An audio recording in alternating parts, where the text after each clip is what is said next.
السلام علیکم ورحمۃ اللہ وبرکاتہ نحمده ونصلی علی رسولہ الکریم اما بعد فاعوذ باللہ من الشیطان الرجیم بسم اللہ الرحمن الرحیم رب اشرح لی صدری ویسر لی امری واحلل عقدۃ من لسانی یفقہوا قولی۔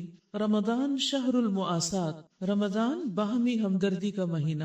رمضان کے مہینے کو نبی اکرم صلی اللہ علیہ وسلم نے شہر المواسات قرار دیا ہے، یعنی انسانوں کے ساتھ باہمی ہمدردی اور غم خواری کا مہینہ۔ خاص طور پر معاش اور رزق کے معاملے میں ایک دوسرے کی تنگی اور محرومی، پریشانی اور دکھ میں شرکت اور مدد کا مہینہ ہے، یعنی محروم لوگوں کے ساتھ ہمدردی کا مہینہ ہے۔ نبی صلی اللہ علیہ وسلم نے فرمایا، بہترین عمل مومن کو خوش کرنا، اس کا قرض ادا کرنا، اس کی ضرورت پوری کرنا اور اس سے کوئی تکلیف اور سختی دور کرنا۔ یہ آپ کسی بھی مومن کے ساتھ کر سکتے ہیں، لیکن اگر آپ اپنی والدین اور رشتہ داروں کے ساتھ کریں تو اس کا اجر دگنا ہوگا۔ مومن اچھے اخلاق کے ساتھ اس شخص کا سا مرتبہ حاصل کر لیتا ہے جو دن کو روزہ رکھتا ہے اور رات کو قیام کرتا ہے، تو اس طرح آپ کا ثواب ڈبل ہو جاتا ہے۔ پھر یعنی روزے میں اگر اخلاق بھی اچھا رکھا جائے، کیونکہ روزے کی ایک بھوک کی ایک تکلیف تو ہوتی ہے، پیاس کی ایک چبھن تو ہوتی ہے، لیکن اگر انسان ارادہ کر لے کہ اس کے باوجود میں نے مسکراتے رہنا ہے، اس کے باوجود میں نے دوسروں کے ساتھ اچھی طرح بات کرنی ہے، تو اللہ سبحانہ وتعالیٰ آپ کو ضرور توفیق دے گا۔ لیکن اگر آپ سیلف پٹی کے شکار ہو جائیں اور اس پریشانی میں رہیں کہ آج میرے پہ کیا غم آیا اور کس نے مجھے کیا کہہ دیا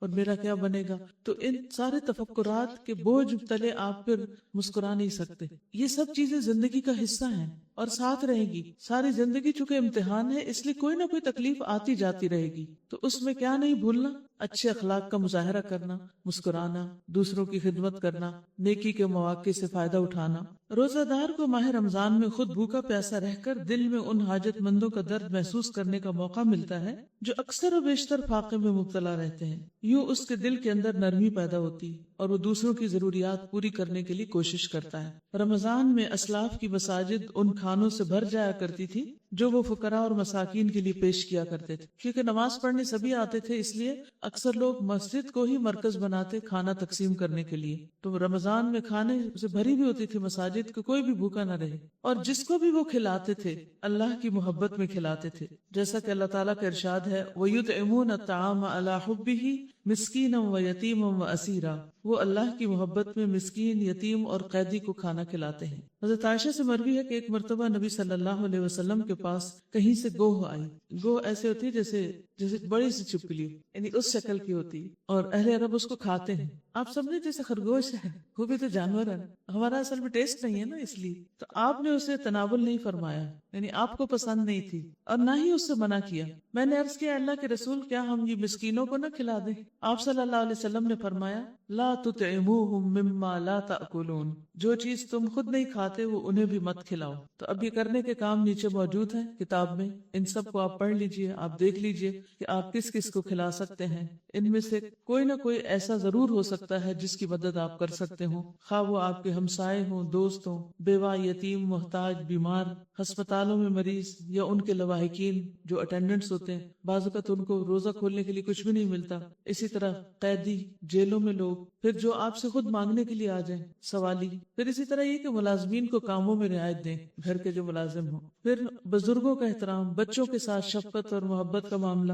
پھر رشتہ داروں سے صلہ رحمی، عید کے موقع پر ان کو تحفے تحائف رمضان میں ہی دے دیں، پھر جو لوگ روٹھے ہوئے ہیں ان کو منائیں، جو آپس میں ایک دوسرے کے ساتھ کسی بھی وجہ سے ناراض ہوں، پھر لوگوں کے لیے اپنے دلوں کو صاف کر دیں اور لوگوں کے قصور معاف کر دیں اور ہر ایک کے ساتھ احسان کا رویہ اختیار کریں، اور پھر نیکیوں کے کام میں دوسروں کو اپنے ساتھ شریک کر لیں، ٹھیک ہے، یعنی صرف اکیلے نہ کریں بلکہ اپنے گھر والوں کو شریک کر لیں، اپنی دوستوں کو شریک کر لیں، اور اس طرح مل جل کے جب اچھے کام کریں گے تو یہ کام کرنا مزید آسان ہو جائے گا۔ شہر المواسات کیا ہے؟ دوسروں کے ساتھ ہمدردی، غمخواری اور ان کی پریشانیوں کو بانٹنے کا مہینہ۔ بعض اوقات وہ پریشان لوگ ہمارے گھر کے اندر ہی ہوتے ہیں لیکن ہمیں نظر نہیں آتے، تو سب سے پہلے وہیں سے شروع کرنا ہے، ٹھیک ہے۔ کوئی آئیڈیا دینا چاہتا ہے آپ میں سے؟ اور کیا کر سکتے ہیں اس کے علاوہ؟ کاؤنسلنگ بھی کی جا سکتی ہے، جیسے کوئی ڈپریسڈ ہے، کوئی پریشان ہے تو آپ اس کی مدد کیجیے، ٹھیک ہے نا، اس کو اچھے سولوشن دیجیے، اس کو ایسے مشورے دیجیے کہ جس سے اس کی مشکل آسان ہو جائے۔ چلیے آگے چلتے ہیں۔ 17واں پارہ شروع کرتی ہوں اللہ کے نام سے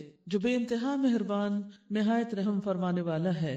قریب آ گیا ہے لوگوں کے حساب کا وقت، اور وہ ہیں کہ غفلت میں منہ موڑے ہوئے ہیں، ان کے پاس جو تازہ نصیحت بھی ان کے رب کی طرف سے آتی ہے اس کو بتکلف سنتے ہیں اور کھیل میں پڑے رہتے ہیں، دل ان کے دوسری ہی فکروں میں منہمک ہیں۔ اللہ سبحانہ وتعالیٰ تمام انسانوں کو متنبہ کر رہے ہیں کہ ان کے حساب کا وقت قریب آ چکا ہے۔ حساب کب ہوتا ہے؟ ایک تو انسان کی موت کے بعد اس کی قبر میں ہوتا ہے، دوسرے قیامت کے دن ہوگا۔ تو اس کا ایک معنی تو یہ ہے کہ قیامت قریب آ لگی ہے، اور حقیقت یہ ہے کہ قیامت کے آثار جو ہیں وہ مختلف نشانیوں کی شکل میں نظر آتے ہیں، لیکن اصل قیامت جب بھی آئے، ہر انسان کی قیامت اس دن آ جاتی ہے جب وہ فوت ہوتا ہے۔ رسول اللہ صلی اللہ علیہ وسلم نے فرمایا، جب اعرابیوں میں سے کچھ لوگ نبی صلی اللہ علیہ وسلم کی خدمت میں آتے اور پوچھتے کہ قیامت کب آئے گی، تو آپ ان کے چھوٹے کی طرف دیکھ کر فرماتے، یعنی چھوٹے بچے کی طرف، کہ اگر یہ زندہ رہا تو اس پر بڑھاپا نہیں آئے گا، یہاں تک کہ تم پر تمہاری قیامت آ جائے گی، یعنی موت آ جائے گی۔ تو قیامت سے مراد موت بھی ہے اور قیامت سے مراد یوم القیامہ بھی ہے، کیونکہ من مات فقد قامت قیامتہ، جو مر گیا اس کی قیامت آئی ہی گئی، کیونکہ اب وہ آگے ہی جائے گا، پیچھے تو نہیں پلٹ سکتا۔ اور نبی صلی اللہ علیہ وسلم کا آنا بھی قیامت کے قریب ہونے کی علامت ہے۔ حدیث میں آتا ہے، آپ صلی اللہ علیہ وسلم نے فرمایا، مجھے اور قیامت کو اس طرح بھیجا گیا، اور آپ نے شہادت اور درمیان والی انگلی کو آپس میں ملا کر بتایا، یعنی دو انگلیوں کو اکٹھا کیا کہ اب اس کے بعد بیچ میں کوئی اور نبی نہیں آئے گا، اب آخرت ہی ہوگی۔ تو حقیقت یہ ہے کہ ہر انسان جو اس دنیا میں ہے، چاہے میں ہوں، آپ ہوں، کوئی بھی ہو، کوئی نیک ہو یا بد ہو، ہر انسان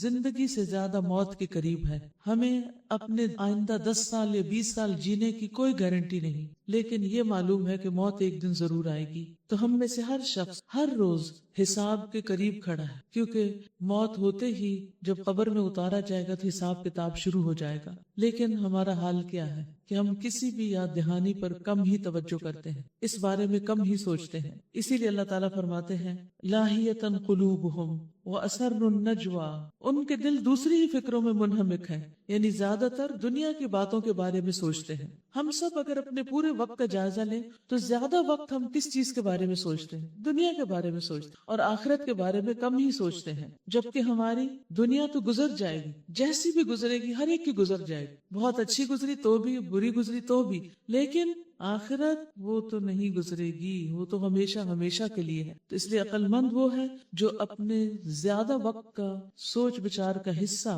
اپنی آخرت کو بنائے اور اس کے لیے دنیا میں بھی کام کار کرتا رہے۔ اور ظالم آپس میں سرگوشیاں کرتے ہیں کہ یہ شخص آخر تم جیسا ایک بشر ہی تو ہے، پھر کیا تم آنکھوں دیکھتے جادو کے پھندے میں پھنس جاؤ گے؟ یعنی نبی صلی اللہ علیہ وسلم کو یہ کہہ کے جھٹلا دیتے تھے کہ آپ ایک انسان ہیں، اور جو کچھ آپ پیش کرتے تھے اس کی تاثیر پر کہتے کہ یہ تو جادو ہے جو تم پر اثر کر رہا ہے، یعنی قرآن کو اس کا اصل حق نہیں دیتے تھے۔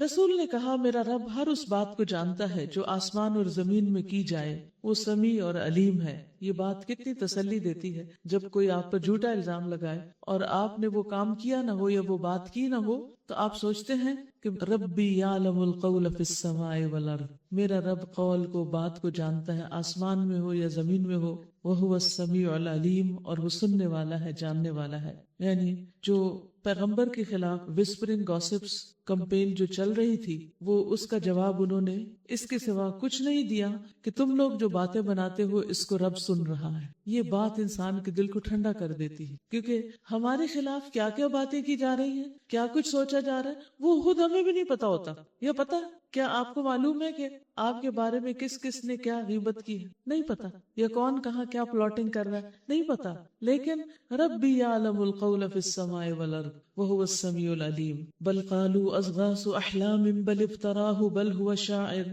وہ کہتے ہیں بلکہ یہ پراگندہ خواب ہیں، بلکہ یہ ان کی من گھڑت ہے، بلکہ یہ شخص شاعر ہے۔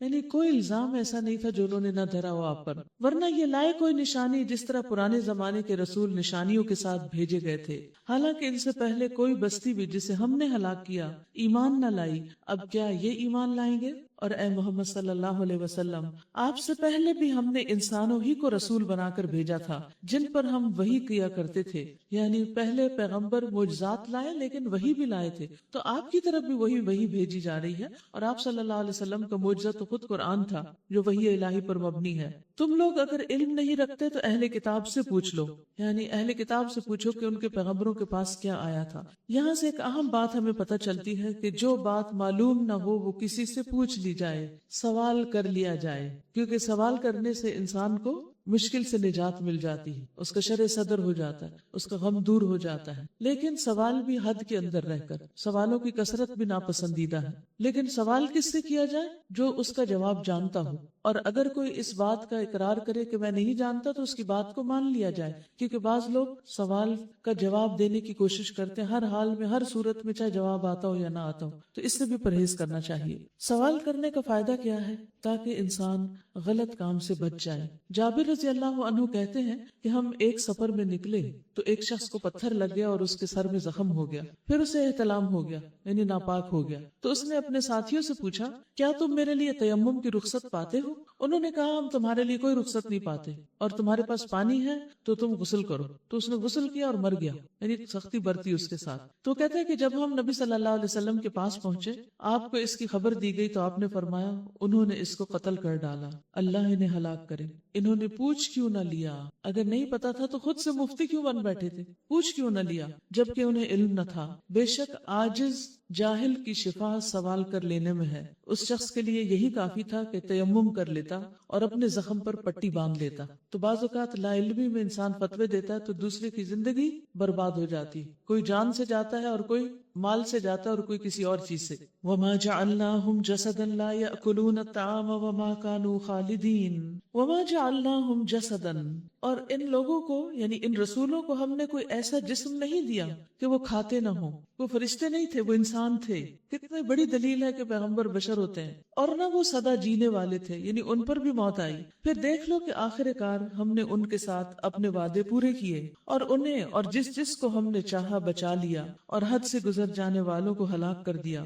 لوگو ہم نے تمہاری طرف ایک ایسی کتاب بھیجی ہے جس میں تمہارا ہی ذکر ہے، کیا تم سمجھتے نہیں ہو؟ افلا تعقلون، کوئی کتاب ایسی ہے جس میں آپ لوگوں کا ذکر ہو؟ جب انسان کو یہ پتا چلتا ہے کہ آج اخبار میں میرا نام آیا ہے، یا کسی رسالے میں آیا ہے، یا کسی کتاب میں ذکر آیا ہے میرا، تو انسان کا رد عمل کیا ہوتا ہے؟ کیا ری ایکشن ہوتا ہے؟ فوراً کون سی کتاب، کون سی جگہ، کون سا رسالہ، اچھا میں اس کو خرید لیتا ہوں، اور پھر خرید کے اس کو سنبھال کے رکھتا ہوں، اور بس چلے تو اسے فریم کرا کے رکھ لیں۔ دنیا کی کتابوں کے بارے میں تو ہم اتنے زیادہ خوش ہوتے ہیں کہ ہمارا کسی جگہ نام آ جائے، لیکن اللہ سبحانہ وتعالیٰ فرماتے ہیں کہ لوگوں اس میں تمہارا ذکر ہے۔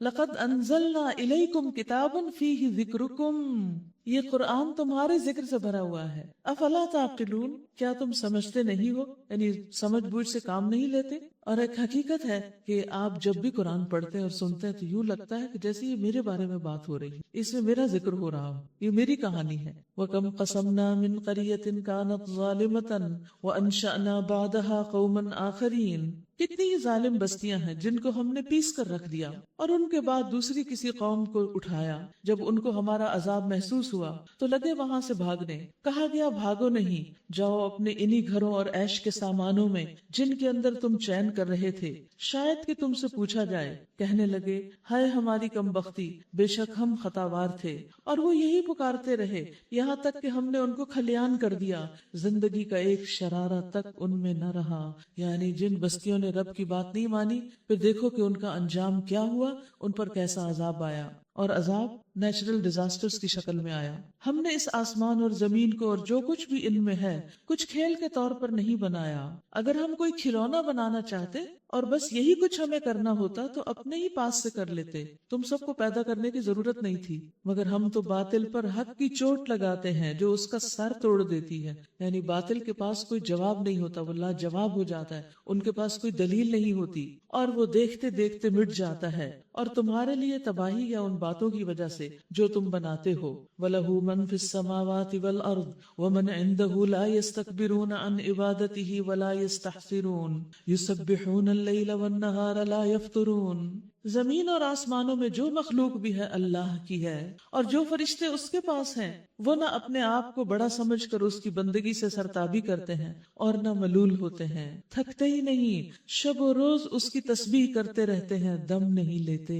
آپ لوگوں کی تسبیحات کا کیا حال ہے؟ صبح شام سبحان اللہ و بحمدہ، سبحان اللہ والحمد للہ ولا الہ الا اللہ واللہ اکبر، سبحان اللہ والحمد للہ اور اللہ اکبر ہر نماز کے بعد. تو تسبیحات جو ہیں یہ اپنی زندگی کا حصہ بنا لیں. کہیں بھی ہو، کچھ بھی کر رہے ہیں، جب یہاں سے اٹھتے نا، آپ یہاں سے کلاس روم تک جا رہے ہوتے ہیں، گیٹ پہ جا رہے ہوتے ہیں، ویٹ کر رہے ہوتے ہیں، گاڑی میں جا رہے ہوتے ہیں، تو جتنا بھی ٹائم آپ کو فارغ ملے اس میں فوراً تسبیح شروع کر دیں. کیونکہ اللہ سبحانہ تعالیٰ یہاں فرشتوں کی تعریف بیان کر رہے ہیں کہ فرشتے ایسے ہیں جو اللہ کا ذکر، اللہ کی تسبیح کرتے چلے جاتے ہیں اور تھکتے نہیں، دم نہیں لیتے. کیا ان لوگوں کے بنائے ہوئے ارضی الہ ایسے ہیں کہ بے جان کو جان بخش کر اٹھا کھڑا کرتے ہو؟ یعنی کیا جن بتوں کو اپنا معبود بنائے ہوئے ہیں، کیا وہ کچھ پیدا کر سکتے ہیں؟ اگر آسمان و زمین میں ایک اللہ کے سوا دوسرے الہ بھی ہوتے تو زمین و آسمان دونوں کا نظام بگڑ جاتا. بس پاک ہے اللہ رب العرش ان باتوں سے جو یہ لوگ بنا رہے ہیں. دنیا میں بھی اگر ایک گھر میں دو ذمہ دار ہو جائیں، ایک ادارے میں دو پرنسپل ہو جائیں تو اس میں بھی لڑائیاں شروع ہو جائیں گی. تو کہاں یہ کہ اس پوری کائنات کے دو الہ ہوں، ایک بس کے دو ڈرائیور ہوں تو پھر کدھر جائے گی بس؟ جب آپ کبھی اپنے ہسبینڈ کے ساتھ یا بھائی کے ساتھ بیٹھے اور آپ کو بھی ڈرائیونگ آتی ہو اور تھوڑی سی آپ انسٹرکشنز دینا شروع کر دیں، ادھر نہ مڑے ادھر نہ دیکھے وہ نہ کرے، تو کیا ہوتا ہے؟ آپ چلا نہیں رہے ہوتے، صرف انسٹرکشن ہی دے رہے ہوتے، دیکھے دیکھے وہ آگے کیا آ رہا ہے، دیکھے وہ کیا کر رہا ہے. تو اس سے ڈرائیونگ کرنے والا کتنا اریٹیٹ ہوتا ہے. تو اسٹیئرنگ ایک کے ہاتھ میں اچھا لگتا ہے نا. تو اس پوری کائنات کا کنٹرول ایک اللہ کے ہاتھ میں ہے، اور اللہ نے کسی کو ایسا پیدا نہیں کیا کہ وہ اٹھ کے مشورے دے کہ دیکھیں اللہ تعالیٰ دنیا میں کیا ہو رہا ہے اور آسمان پہ کیا ہو رہا ہے، وہ دیکھیں فرشتے کیا کر رہے ہیں. کوئی ایسی ہستی نہیں ہے. لا يسأل عما يفعل وهم يسألون. وہ اپنے کاموں کے لیے کسی کے آگے جواب دہ نہیں اور وہ سب جواب دہ ہیں. یعنی اللہ تعالیٰ سے کوئی نہیں پوچھ سکتا لیکن اللہ تعالیٰ سب سے پوچھ سکتے ہیں. کیا اسے چھوڑ کر انہوں نے دوسرے خدا بنا لیے ہیں؟ اے محمد صلی اللہ علیہ وسلم ان سے کہیے کہ لاؤ اپنی دلیل. یہ کتاب بھی موجود ہے جس میں میرے دور کے لوگوں کے لیے نصیحت ہے، اور وہ کتابیں بھی موجود ہیں جن میں مجھ سے پہلے لوگوں کے لیے نصیحت تھی، مگر ان میں سے اکثر لوگ حقیقت سے بے خبر ہیں، اس لیے منہ موڑے ہوئے ہیں. ہم نے تم سے پہلے جو رسول بھی بھیجا ہے اس کو یہی وحی کی ہے کہ میرے سوا کوئی الہ نہیں، بس تم لوگ میری ہی بندگی کرو. یہ کہتے ہیں رحمان اولاد رکھتا ہے. سبحان اللہ، وہ تو بندے ہیں جنہیں عزت دی گئی ہے. یعنی اللہ تعالیٰ کے بیٹے نہیں ہیں وہ جنہیں اللہ تعالیٰ نے بڑا مقام دیا ہے. اس کے حضور بڑھ کر بولتے نہیں، یعنی بندگی بجا لاتے ہیں اور اللہ تعالیٰ کے سامنے کسی قسم کی کوئی گستاخی نہیں کرتے اور بس اس کے حکم پر عمل کرتے ہیں. یعنی عملی طور پر بھی اس کی ہر بات مانتے ہیں. جو کچھ ان کے سامنے ہے اسے بھی وہ جانتا ہے اور جو کچھ ان سے اوجھل ہے اس سے بھی وہ باخبر ہے. وہ کسی کی سفارش نہیں کرتے بسوا اس کے جس کے حق میں سفارش سننے پر اللہ راضی ہو، اور وہ اس کے خوف سے ڈرے رہتے ہیں. یعنی فرشتے اللہ کے خوف سے ڈرتے ہیں باوجود اس کے کہ ہر وقت تسبیح کرتے ہیں، کچھ ہر وقت سجدے میں پڑے ہوئے ہیں، کچھ ہر وقت رکوع کر رہے ہیں، پھر بھی اللہ سے ڈرتے ہیں، پھر بھی ہر وقت بات مانتے ہیں. اور ہم کم ہی مانتے ہیں اور پھر بھی ڈرتے نہیں. تو ہمیں فرشتوں کی مثال سے سمجھنا چاہیے. اور جو ان میں سے کوئی کہہ دے کہ اللہ کے سوا میں بھی ایک الہ ہوں تو ہم اسے جہنم کی سزا دیں. ہمارے ہاں ظالموں کا یہی بدلہ ہے. اولم یر الذین کفروا ان السماوات والارض کانتا رتقا ففتقناہما. کیا وہ لوگ جنہوں نے نبی صلی اللہ علیہ وسلم کی بات ماننے سے انکار کر دیا ہے غور نہیں کرتے؟ کیا کفر کرنے والے غور نہیں کرتے؟ کس کو غور و فکر کی دعوت دی جا رہی؟ کفار کو، کہ یہ سب آسمان اور زمین باہم ملے ہوئے تھے اور اب سب یہی بات مانتے ہیں. یہ سب کچھ ایک تھا سپر ایٹم کی شکل میں، پھر ہم نے انہیں جدا کیا اور پانی سے ہر زندہ چیز کو پیدا کیا. آج آپ کی سائنس کیا کہتی ہے کہ زندگی کی بنیاد کیا ہے؟ پانی. کیا وہ ہماری اس خلاقی کو نہیں مانتے؟ اور ہم نے زمین میں پہاڑ جما دیے تاکہ وہ انہیں لے کر دھلک نہ جائے اور اس میں کشادہ راہیں بنا دی شاید کہ لوگ اپنا راستہ معلوم کر لیں. یعنی ایک تو ہم ہائی ویز بناتے ہیں نا، سڑکیں بنتی، لیکن اس کے علاوہ کچے راستوں میں بھی نیچرل سڑکیں بنی ہوئی ہیں. یعنی پہاڑوں کے بیچ بیچ میں ایسے خم ہیں کہ جن سے لوگ ایک علاقے سے دوسرے میں سفر کرتے ہیں، اور بعد میں انہی پر روڈز بھی بنا لی گئی شاید کہ لوگ اپنا راستہ معلوم کر لیں. اور ہم نے آسمان کو ایک محفوظ چھت بنا دیا، مگر یہ ہے کہ اس کی نشانیوں کی طرف توجہ ہی نہیں کرتے. یعنی نہ زمین کی طرف دیکھتے نہ آسمان کی طرف غور و فکر نہیں کرتے. وَهُوَ الَّذِي خَلَقَ اللَّيْلَ وَالنَّهَارَ وَالشَّمْسَ وَالْقَمَرَ كُلٌّ فِي فَلَكٍ يَسْبَحُونَ. وہ اللہ ہی ہے جس نے رات اور دن بنائے اور سورج اور چاند کو پیدا کیا، سب ایک ایک فلک میں تیر رہے ہیں. ہر ایک کا اپنا آربٹ ہے، اس میں گھوم رہا ہے، اپنا کام کر رہا ہے. پوری پوری گیلیکسیز بعض اوقات گھومتے گھومتے ایک دوسرے کے اندر سے گزر جاتے ہیں اور ان کو اپنے راستے معلوم ہوتے اور ان کے درمیان درمیان کوئی ٹکراؤ نہیں ہوتا، اور وہ اللہ ہی ہے جس نے رات اور دن بنائے اور سورج اور چاند کو پیدا کیا، سب ایک ایک فلک میں تیر رہے ہیں۔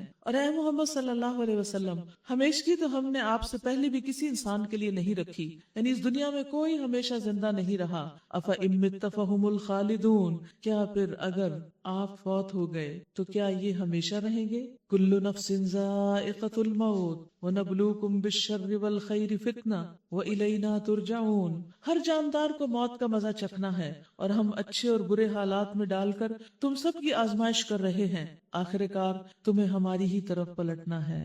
جب ہر شخص کو مرنا ہی ہے تو پھر ہر شخص کو کیا کرنا چاہیے؟ موت کی یاد رکھنی چاہیے۔ موت صرف بیماروں کے لیے نہیں ہوتی، موت صرف بوڑھوں کے لیے نہیں ہوتی، موت تو ہر ایک کے لیے ہے جب اس کا وقت مقرر پورا ہو جائے۔ رسول اللہ صلی اللہ علیہ وسلم نے فرمایا، لذتوں کو توڑنے والی چیز موت کو کثرت سے یاد کرو، اور پھر انسان اپنی منزل کی تیاری کرتا رہے۔ برائے ابن عازب کہتے ہیں کہ ایک مرتبہ ہم حضور صلی اللہ علیہ وسلم کے ساتھ جا رہے تھے کہ آپ کی نظر کچھ لوگوں پر پڑی۔ آپ نے پوچھا، یہ لوگ کیوں جمع ہیں، کیا کر رہے ہیں یہاں؟ بتایا گیا کہ قبر کھود رہے ہیں۔ رسول اللہ صلی اللہ علیہ وسلم تیزی سے آگے بڑھے اور اپنے ساتھیوں سے آگے نکل گئے، یہاں تک کہ اس قبر کے قریب پہنچ گئے اور اس پر جھک گئے۔ راوی کہتے ہیں، میں بھی یہ دیکھنے کے لیے کہ آپ کیا کرتے ہیں تیزی سے آگے نکل گیا، یعنی جنہوں نے حدیث روایت کی ہے کہ آپ وہاں کیوں گئے، یعنی کچھ لوگوں کو یہ تجسس ہوتا ہے نا، اور وہ سیکھنا بھی چاہتے ہیں۔ وہاں آپ صلی اللہ علیہ وسلم پہنچ کر رو رہے تھے، یہاں تک کہ آنسوؤں سے مٹی گیلی ہو گئی، زمین گیلی ہو گئی، اتنا روئے۔ پھر ہماری طرف توجہ کر کے فرمایا، اے میرے بھائیو، اس دن کے لیے تیاری کر لو۔ ہم ہر روز قبرستان کے پاس سے گزرتے ہیں، کسی بھی ایک قبر کے بارے میں سوچے کہ اس کے اندر کیا ہو رہا ہوگا، اور اگر اس وقت میں یہاں ہوتی تو میں کیا کرتی۔ ابھی اللہ نے مجھے باہر رکھ کر موقع دیا ہوا ہے اپنے لیے کچھ کرنے کا۔ تو اصل عقل مند وہ ہے جو کل کے لیے تیاری کر لے، اور قبرستان دیکھ کر روزانہ ایک تو آپ سب کے لیے دعا ضرور کیا کریں، اور قبرستان سے گزرنے کی دعا جو ہے وہ اہل القبور کو جو دعا دی جاتی ہے وہ یاد کر لیں، کیونکہ جب ہم دفن ہوں گے تو اللہ کرے کہ ہمارے لیے بھی لوگ دعائیں کرنے والے ہوں۔ دوسرا یہ کہ ان کو دیکھ کر آپ یہ ضرور یاد رکھیں کہ ہمیں بھی یہاں آنا ہے۔ آپ کو معلوم ہے کہ اس قبرستان میں جامع حفصہ کی بہت سی لڑکیاں دفن ہیں، اور کتنی اور نوجوان لڑکیاں دفن ہوگی۔ تو کبھی یہ نہ سوچے کہ ہم تو ابھی جوان ہیں، ابھی تو ہم نے بہت کچھ کرنا ہے۔ نہیں، اللہ موقع دے گا تو کچھ کریں گے، اگر وہ نہیں زندگی دے گا تو ہم کچھ بھی نہیں کر سکتے۔ تو عقل مند وہ ہے جو کل کے لیے تیاری کرے۔ نبی صلی اللہ علیہ وسلم سے پوچھا گیا کہ کون زیادہ عقل مند ہے؟ آپ صلی اللہ علیہ وسلم نے فرمایا، جو موت کو زیادہ یاد کرے اور اس کے بعد کے مراحل کے لیے زیادہ اچھی طرح تیاری کرے، یہی عقل مند لوگ ہیں۔ یعنی سمجھدار وہ ہیں جو کل کے لیے تیاری کرے۔ آج کے لیے تو سبھی کر رہے ہیں، اور ہم سمجھتے ہیں کہ شاید ہم زیادہ عقل مند اور سمجھدار ہیں جو اپنی دنیا کو سنوارتے چلے جا رہے ہیں۔ وَإِذَا رَآكَ الَّذِينَ كَفَرُوا إِن يَتَّخِذُونَكَ إِلَّا هُزُوًا، یہ منکرین حق جب تمہیں دیکھتے ہیں تو تمہارا مذاق بنا لیتے ہیں۔ اللہ اکبر، جب کبھی آپ کو دیکھتے تھے آپ کے دشمن آپ کو مذاق کرتے تھے۔ ہماری زندگی میں تو ایسا کوئی مسئلہ نہیں کہ ہر روز کوئی ہمارا مذاق اڑا رہا ہو کہ تم دین پر کیوں چل رہے، اور اگر کسی کی زندگی میں ہے تو وہ نبی صلی اللہ علیہ وسلم کو یاد کر لے کہ آپ کے ساتھ بھی تو ایسا ہی ہوتا تھا کہ لوگ ہر وقت آپ کا مذاق اڑاتے تھے، تو اگر میرا کسی نے اڑا دیا تو کیا ہوا؟ کہتے ہیں، کیا یہ ہے وہ شخص جو تمہارے خداؤں کا، الہوں کا ذکر کرتا ہے، یعنی برائی کے ساتھ ذکر کرتا ہے، اور ان کا اپنا حال یہ ہے کہ رحمان کے ذکر سے منکر ہیں، یعنی جنہوں نے نہ ان کو پیدا کیا، نہ ان کو رزق دے رہے، نہ کچھ بناتے ہیں، نہ ان کی قسمت سنوارتے ہیں، ان کے لیے یہ اتنے حساس ہیں، اور جس رب نے سب کچھ دیا اس کا کوئی حق ہی نہیں مانتے، جس کی یہ ساری دنیا ہے، جس نے ہمیں بنایا، جس نے ہمیں رزق دیا، اس کا ہم پر کوئی حق نہیں، اور جس نے ہمارے لیے کچھ بھی نہیں کیا اس کے بارے میں ہم مائنڈ کر رہے ہیں کہ اس کا ذکر برے الفاظ میں کیوں ہو رہا ہے۔ انسان جلد باز مخلوق ہے، خلق الانسان من عجل سأریکم آیاتی فلا تستعجلون، ابھی میں تم کو اپنی نشانیاں دکھائے دیتا ہوں، جلدی نہ مچاؤ، فلا تستعجلون۔ جلد بازی شیطان کی طرف سے ہوتی، کسی بھی معاملے میں جلد بازی کام کو بگاڑ دیتی۔ اس آیت کو انڈر لائن کر لیجئے، خلق الانسان من عجل، ہم اس مادے سے بنے ہیں، ہماری یہ ویکنس ہے، لیکن ہمیں اس پر کنٹرول کرنا ہے۔ رسول اللہ صلی اللہ علیہ وسلم نے فرمایا، تحمل مزاجی اللہ تعالیٰ کی طرف سے ہے اور جلد بازی شیطان کی طرف سے ہے، ٹالرنٹ ہونا اللہ کی طرف سے ہے، یعنی گاڈ گفٹڈ ہوتے ہیں وہ لوگ، اور اس کے برعکس ہر بات میں جلدی کرنا، جلدی ناراض ہو جانا، جلدی خوش ہو جانا، کھانے میں بھی جلدی،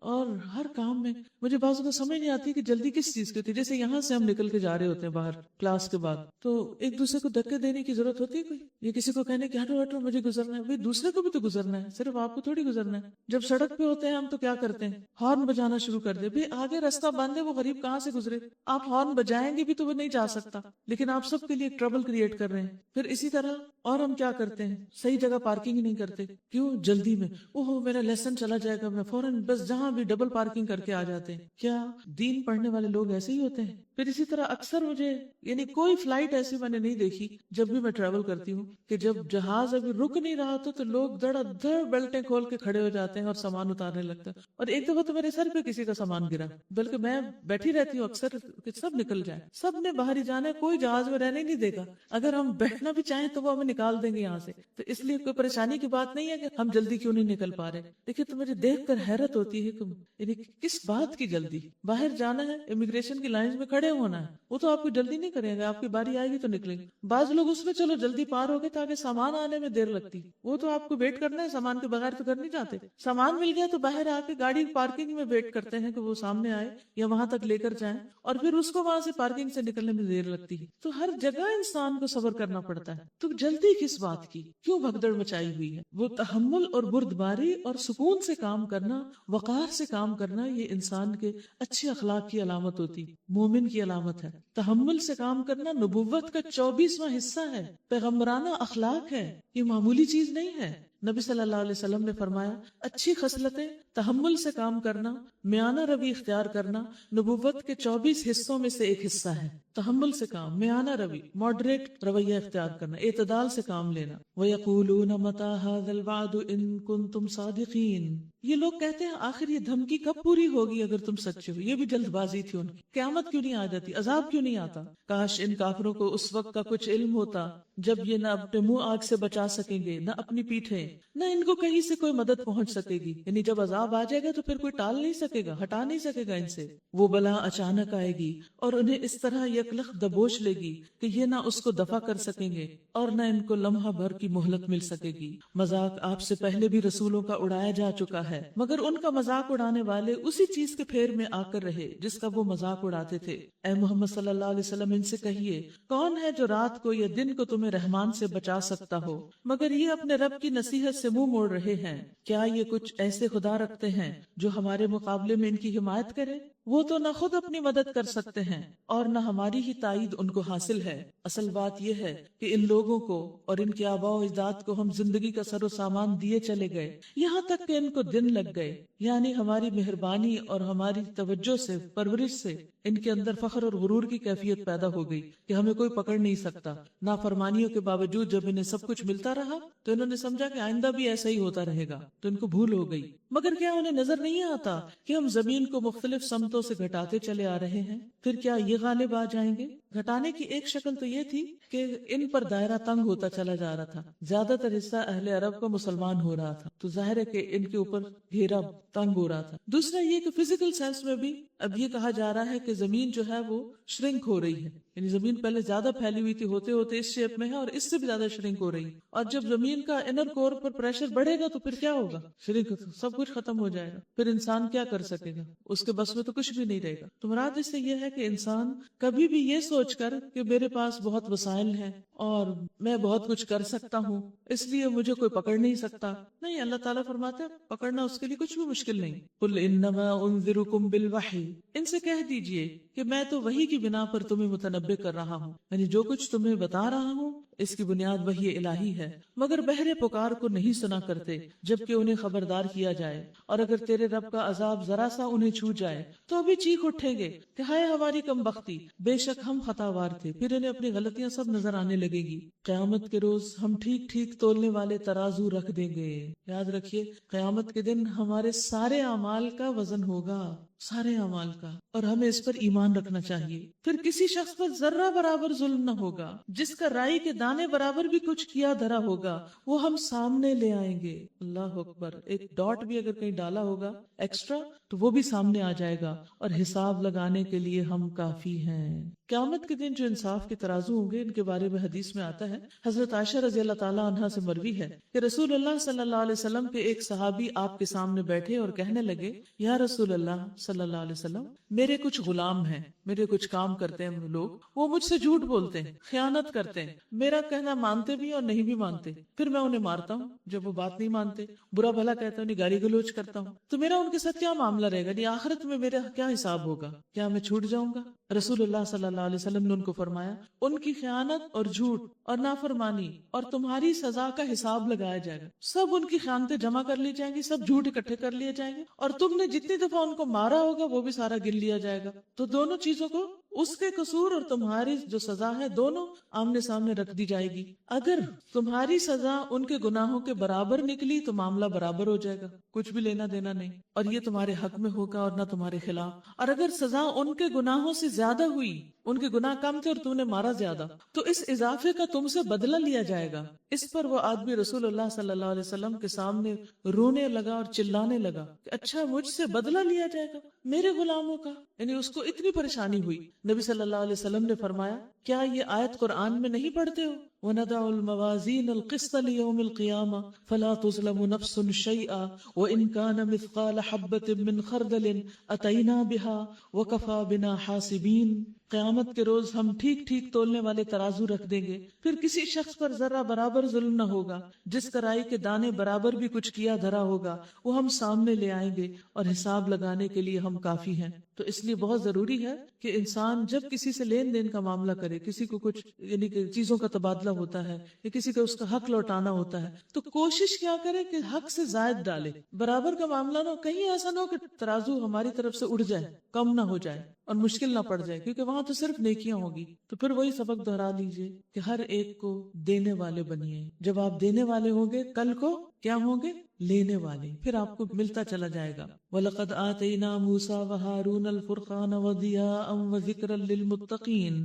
پہلے ہم موسیٰ اور ہارون کو علیہ السلام فرقان اور روشنی اور ذکر عطا کر چکے ہیں ان متقی لوگوں کی بھلائی کے لیے جو بے دیکھے اپنے رب سے ڈریں اور جن کو حساب کی اس گھڑی کا کھٹکا لگا ہوا ہو۔ اور اب یہ بابرکت ذکر ہم نے تمہارے لیے نازل کیا ہے، پھر کیا تم اس کو قبول کرنے سے انکاری ہو؟ اس وقت جو کتاب آپ کے ہاتھ میں ہے یہ بابرکت ہے، یہ اللہ سبحانہ وتعالیٰ نے آپ کے لیے بھیجی، اس لیے اس کو محبت سے دیکھا کریں، پیار سے اٹھایا کریں، خوشی سے پڑھا کریں اور اس کا حق ادا کیا کریں، یعنی اس کو اپنے لیے بوجھ نہیں سمجھا کریں۔ ھذا ذکر مبارک انزلناہ، تو اس کے کسی بھی بات کا انکار نہیں ہونا چاہیے۔ پھر ابراہیم علیہ السلام کا واقعہ ہے، وَلَقَدْ آتَيْنَا إِبْرَاهِيمَ رُشْدَهُ مِنْ قَبْلُ وَكُنَّا بِهِ عَالِمِينَ۔ اس سے بھی پہلے ہم نے ابراہیم علیہ السلام کو اس کی ہوش مندی بخشی تھی اور ہم اس کو خوب جانتے تھے۔ یاد کرو وہ موقع جبکہ اس نے اپنے باپ اور اپنی قوم سے کہا تھا کہ یہ مورتیں کیسی ہیں جن کے تم لوگ گرویدہ ہو رہے ہو؟ انہوں نے جواب دیا، ہم نے اپنے باپ دادا کو ان کی عبادت کرتے پایا ہے۔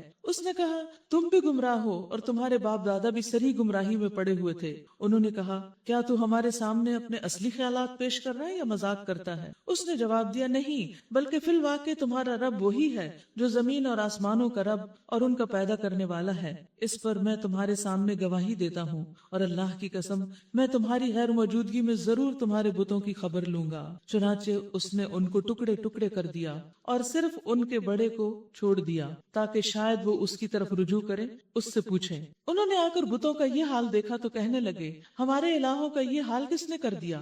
بڑا ہی کوئی ظالم تھا۔ بعض لوگ بولے، ہم نے ایک نوجوان کو ان کا ذکر کرتے سنا تھا جس کا نام ابراہیم ہے۔ انہوں نے کہا، تو پکڑ لاؤ اسے سب کے سامنے تاکہ لوگ دیکھ لیں کہ اس کی کیسے خبر لی جاتی ہے۔ ابراہیم علیہ السلام کے آنے پر انہوں نے پوچھا، کیوں ابراہیم، تو نے ہمارے خداؤں کے ساتھ یہ حرکت کی ہے؟ اس نے جواب دیا، بلکہ یہ سب کچھ ان کے اس سردار نے کیا ہے، انہی سے پوچھ لو اگر یہ بولتے ہوں۔ یعنی یہ جو بڑا چھوڑ دیا تھا بت، اس کی طرف اشارہ کیا، اس سے پوچھ لو۔ یہ سن کر وہ لوگ اپنے ضمیر کی طرف پلٹے اور اپنے دلوں میں کہنے لگے، واقعی تم خود ہی ظالم ہو۔ یعنی ان کو سمجھ آ گئی بات کہ وہ غلط کر رہے ہیں، دلیل ان کو سمجھ میں آ گئی، لیکن انہوں نے اس سے کوئی سبق نہ سیکھا. ثم نکسوا علی رؤوسہم، مگر پھر ان کی مت پلٹ گئی اور بولے تو جانتا ہے کہ یہ بولتے نہیں ہیں. وہ جب بولتے نہیں تو پھر الہ کیسے ہو گئے؟ ابراہیم علیہ السلام نے کہا پھر کیا تم اللہ کو چھوڑ کر ان چیزوں کو پوج رہے ہو جو نہ تمہیں نفع پہنچانے پہ قادر ہے نہ نقصان؟ تف ہے تم پر اور تمہارے ان معبودوں پر جن کی تم اللہ کو چھوڑ کر بندگی کرتے ہو، کیا تم کچھ بھی عقل نہیں رکھتے؟ انہوں نے کہا جلا ڈالو اس کو اور حمایت کرو اپنے خداؤں کی اگر تمہیں کچھ کرنا ہے. یعنی دلیل کے جواب میں جب ناکام ہوئے تو دھمکی دینی شروع کر دی. عام طور پر لوگ ایسا ہی کرتے ہیں کہ جب ان کو آرام سے سمجھانے کی کوشش کرے اور ان کے پاس اس کا جواب نہ ہو تو پھر وہ ڈانٹ ڈپٹ شروع کر دیتے، اور ڈانٹ ڈپٹ سے ٹھنڈے نہ ہو تو پھر مار پٹائی شروع کر دیتے. تو یہ ایک یعنی کہ رزیل ہٹ کنڈا ہوتا ہے بات منوانے کا، بلیک میل کرنے کا. انہوں نے کہا جلا ڈالو اس کو اور حمایت کرو اپنے خداؤں کی اگر تمہیں کچھ کرنا ہے. ہم نے کہا اے آگ ٹھنڈی ہو جا اور سلامتی بن جائے ابراہیم پر. وہ چاہتے تھے کہ وہ ابراہیم کے ساتھ برائی کریں مگر ہم نے ان کو بری طرح ناکام کر دیا. وَأَرَادُوا بِهِ كَيْدًا فَجَعَلْنَاهُمُ الْأَخْسَرِينَ. سب سے زیادہ ناکام ہونے والے وہ تھے کیونکہ ابراہیم علیہ السلام کو اللہ تعالیٰ کی مدد آ گئی. ابن عباس کہتے ہیں ابراہیم علیہ السلام کو جب آگ میں ڈالا گیا تو ان کا آخری کلمہ یہ تھا حسبی اللہ ونعم الوکیل.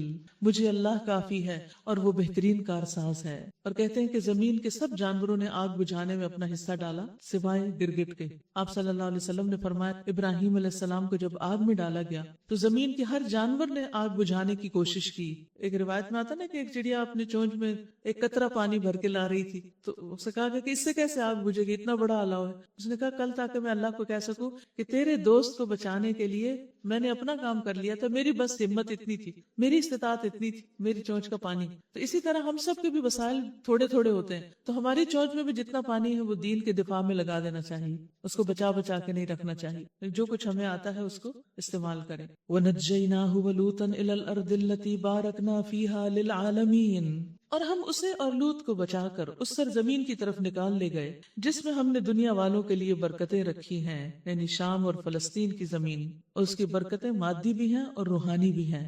وہاں بکثرت پھل پیدا ہوتے ہیں اور بہترین قسم کے پھل پیدا ہوتے ہیں. یہاں پاکستان میں تو چونکہ امپورٹ ہو کر آتے نہیں، جو پھل باہر کے ملکوں میں فلسطین اور موجودہ اسرائیل کی طرف سے ایکسپورٹ ہوتا ہے اس کی کوالٹی دیکھنے کے لائق ہوتی. تو ہر زمین کے اوپر مختلف طرح کے پھل لگتے ہیں نا. مثلاً آپ نے دیکھا ہوگا کچھ علاقوں میں بیر بڑے بڑے اگتے ہیں اور کچھ علاقوں میں وہی کوالٹی اگر کسی کام کی نہیں. جیسے زیتون اگر اس کے اصل جگہ پر لگایا جائے تو وہ بہترین اگتا ہے، اور اگر ہم یہاں پاکستان میں لگانے کی کوشش کریں تو بالکل چھوٹے چھوٹے بے رنگ سے پودے یا پھل نکلتے ہیں اس سے. تو بعض زمینیں بعض کے مقابلے میں بعض پھلوں کے لیے پھولوں کے لیے زیادہ مناسب ہوتی، اور اسی طرح انسانوں کے لیے بھی بعض ماحول بعض کے مقابلے میں زیادہ فائدہ مند ہوتے ہیں، ان میں وہ زیادہ فلرش کرتے ہیں، زیادہ پھلتے پھولتے ہیں. تو آپ کو اپنے بارے میں بھی جائزہ لینا چاہیے کہ میں کہاں کب کس وقت کیسے زیادہ پروڈکٹیو ہوتی، کس وقت میں زیادہ بہتر کام کرتی. بالکل ارلی مارننگ یا پھر دوپہر کے وقت یا گھر میں جا کے یا الہدا کے اندر. تو اپنے دن کا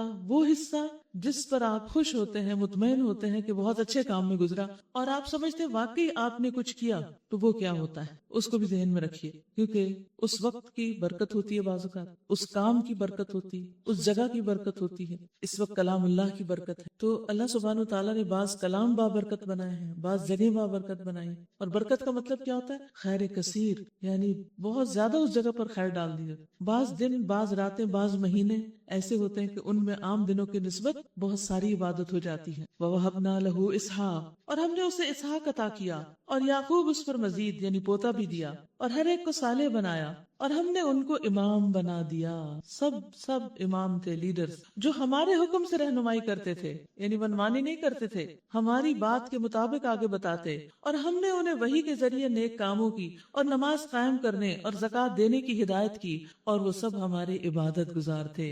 وَكَانُوا لَنَا عَابِدِينَ، اللہ تعالیٰ نے ان کو سرٹیفکیٹ دے دیا کہ واقعی وہ اپنی زندگیوں کا مقصد پورا کر رہے تھے. وَلُوطًا آتَيْنَاهُ حُكْمًا وَعِلْمًا وَنَجَّيْنَاهُ مِنَ الْقَرْيَةِ الَّتِي كَانَتْ تَعْمَلُ الْخَبَائِثَ إِنَّهُمْ كَانُوا قَوْمَ سَوْءٍ فَاسِقِينَ. اور لوط علیہ السلام کو ہم نے حکم اور علم بخشا اور اسے اس بستی سے بچا کر نکال دیا جو بدکاریاں کرتی تھی، یعنی سدوم کے علاقے سے. در حقیقت وہ بڑی ہی بری فاسق قوم تھی. اور لوط علیہ السلام کو ہم نے اپنی رحمت میں داخل کیا، وہ صالح لوگوں میں سے تھا، نیک لوگوں میں سے. لوط علیہ السلام کو بھی اللہ تعالیٰ نے سرٹیفکیٹ دے دیا. وَنُوحًا إِذْ نَادَىٰ مِن قَبْلُ فَاسْتَجَبْنَا لَهُ فَنَجَّيْنَاهُ وَأَهْلَهُ مِنَ الْكَرْبِ الْعَظِيمِ. اور یہی نعمت ہم نے نوح علیہ السلام کو دی. یاد کرو جبکہ ان سب سے پہلے اس نے ہمیں پکارا تھا، ہم نے اس کی دعا قبول کی اور اسے اور اس کے گھر والوں کو کرب عظیم سے نجات دی. یعنی کرب سے نجات دی. کرب کیا ہوتا ہے؟ ایسی کیفیت جس میں انسان بہت بے چین ہوتا ہے، پریشان ہوتا ہے، دکھی ہوتا ہے، فزیکلی یا اسپرچولی یا ایموشنلی ڈاؤن ہوتا ہے. تو ایسے وقت میں انسان کو اللہ سے دعا کرنی چاہیے. اسماء بنت امیس بیان کرتی ہیں کہ رسول اللہ صلی اللہ علیہ وسلم نے مجھے فرمایا، کیا میں تمہیں ایسے کلمات نہ سکھا دوں جو تم پریشانی کی صورت میں پڑھا کرو؟ اللہ اللہ ربی لا اشرک بہ شیئا، اللہ اللہ ہی میرا رب ہے، میں اس کے ساتھ کسی کو شریک نہیں ٹھہراتی. یعنی جب دل بے چین ہو تو یہ دعا پڑھتے رہیں. پھر نبی صلی اللہ علیہ وسلم کرب کے وقت یہ فرمایا کرتے تھے، لا الہ الا اللہ العظیم الحلیم، لا الہ الا اللہ رب العرش العظیم، لا الہ الا اللہ رب السماوات و رب الارض و رب العرش الکریم. اس اللہ کے سوا کوئی معبود نہیں جو بڑا عظیم اور بردبار ہے. اس اللہ کے سوا کوئی معبود نہیں جو عرش عظیم کا مالک ہے، یعنی سب کچھ کر سکتا ہے، ہر چیز اس کے قبضے قدرت میں ہے. اس اللہ کے علاوہ کوئی معبود نہیں جو زمین و آسمان اور عرش کریم کا رب ہے. ایک دفعہ عرش عظیم کہا گیا، دوسری دفعہ عرش کریم کہا گیا. یعنی عرش کی صفت یہاں بیان کر کے ایک طرح سے دعا کی گئی. تو نیکسٹ ٹائم جب کبھی کوئی پریشانی ہو، بے چینی ہو، تو کیا کریں گے؟ دعا کریں گے. اچھا اس وقت دعا یاد نہیں آتی، یاد بھی بھول جاتی، پھر کیا کریں گے؟ ایاک نستعین کھول رہی تھی اور سب سے ہٹ کر ایک طرف بیٹھ کر وہ ساری دعائیں بار بار پڑھ کے جب تک دل ٹھیک نہیں ہوتا پڑھتے رہیں گے اور پھر واپس آ کے خوش ہو کر سب سے ملیں گے. بازو کا صرف شیطان آپ کو پریشان کرتا ہے تاکہ آپ کوئی اچھا کام نہ کر سکیں، وہ آپ کو رنج و غم میں مبتلا کرتا ہے. تو کوئی بھی طریقہ ہو، کوئی بھی چیز ہو، فوراً دعا، اور دعا یاد نہ آ رہی ہو تو پھر کتاب سے مدد لے. وَنَصَرْنَاهُ مِنَ الْقَوْمِ الَّذِينَ كَذَّبُوا بِآيَاتِنَا إِنَّهُمْ كَانُوا قَوْمَ سَوْءٍ فَأَغْرَقْنَاهُمْ أَجْمَعِينَ. اور قوم کے مقابلے میں اس کی مدد کی جس نے ہماری آیات کو جھٹلا دیا تھا، وہ بڑے برے لوگ تھے، بس ہم نے ان سب کو غرق کر دیا. وَدَاوُودَ وَسُلَيْمَانَ إِذْ يَحْكُمَانِ فِي الْحَرْثِ إِذْ نَفَشَتْ فِيهِ غَنَمُ الْقَوْمِ وَكُنَّا لِحُكْمِهِمْ شَاهِدِينَ فَفَهَّمْنَاهَا سُلَيْمَانَ وَكُلًّا آتَيْنَا حُكْمًا وَعِلْمًا. یہ آپ دیکھ رہے ہیں ہر پیغمبر کو اللہ تعالیٰ نے کس دولت سے نوازا؟ حکم اور علم. حکم سے مراد قوت فیصلہ، قوت اجتہاد، تفقہ فی الدین کی صلاحیت، اور نبوت بھی کہا جاتا ہے لیکن عام معنوں میں نبوت سے پہلے اللہ تعالیٰ ان کو بے پناہ سمجھ دیتا ہے، اور علم. تو ہمیں بھی اپنے لیے کیا مانگنا چاہیے؟ رب ھب لی حکماً والحقنی بالصالحین. اور اسی نعمت سے ہم نے داؤد اور سلیمان علیہ السلام کو سرفراز کیا. یاد کرو وہ موقع جبکہ وہ دونوں ایک کھیت کے مقدمے میں فیصلہ کر رہے تھے. کہا جاتا ہے کہ ایک شخص کا کھیت تھا اور دوسرے شخص کی بکریاں تھی، تو بکریاں رات کے وقت اس کے کھیت میں گھس گئیں اور سارا کچھ کھا گئیں. تو انہوں نے داؤد علیہ السلام کے پاس فریاد کی. انہوں نے فیصلہ کیا کہ اس کی ساری بکریاں چھین کر اس کو دے دی جائیں. لیکن سلیمان علیہ السلام جو ان کے بیٹے تھے انہوں نے اختلاف کیا اور کہا کہ بکریاں اس وقت تک کھیت والے کے پاس رہیں جب تک بکری والا کھیت کو پھر سے تیار نہ کر دے، دوبارہ کھیت بنا دے. اور یہ فیصلہ زیادہ بہتر تھا. تو اسی کے بارے میں اللہ تعالیٰ فرماتے ہیں فَفَهَّمْنَاهَا سُلَيْمَانَ، ہم نے وہ فیصلہ سلیمان کو سجھا دیا. اب سلیمان کیا تھے؟ بیٹے تھے، چھوٹے تھے لیکن سمجھدار تھے. تو جس کو اللہ جتنی سمجھ چاہے دے، عمر کا اس میں بہت حصہ نہیں ہوتا. ٹھیک ہے عمر کی وجہ سے تجربات ہوتے ہیں لیکن بعض اوقات کم عمر کے بچے آپ سے زیادہ سمجھ کی بات کر سکتے ہیں. تو کسی کو بھی حقیر نہ سمجھے، ہر ایک کی بات توجہ سے سنا کریں. نبی صلی اللہ علیہ وسلم کی سنتوں میں سے ایک سنت بات کو توجہ سے سننا، اپنے جسم کو اس شخص کی طرف موڑ لینا جو آپ سے بات کر رہا ہو. اگر یہ کرنا شروع کر دے تو آپ دیکھیں گے بہت سے لوگوں سے آپ کے ریلیشن شپ بہت اچھے ہو جائیں گے. اچھے ریلیشن شپ کی علامت ہے. یعنی بے پرواہی، بے نیازی کے ساتھ بات نہیں کرنی چاہیے. یاد کرو وہ موقع جب کہ وہ دونوں ایک کھیت کے مقدمے میں فیصلہ کر رہے تھے جس میں رات کے وقت دوسرے لوگوں کی بکریاں پھیل گئی تھیں اور ہم ان کی عدالت خود دیکھ رہے تھے. اس وقت ہم نے صحیح فیصلہ سلیمان کو سمجھا دیا، حالانکہ حکم اور علم ہم نے دونوں کو ہی عطا کیا تھا.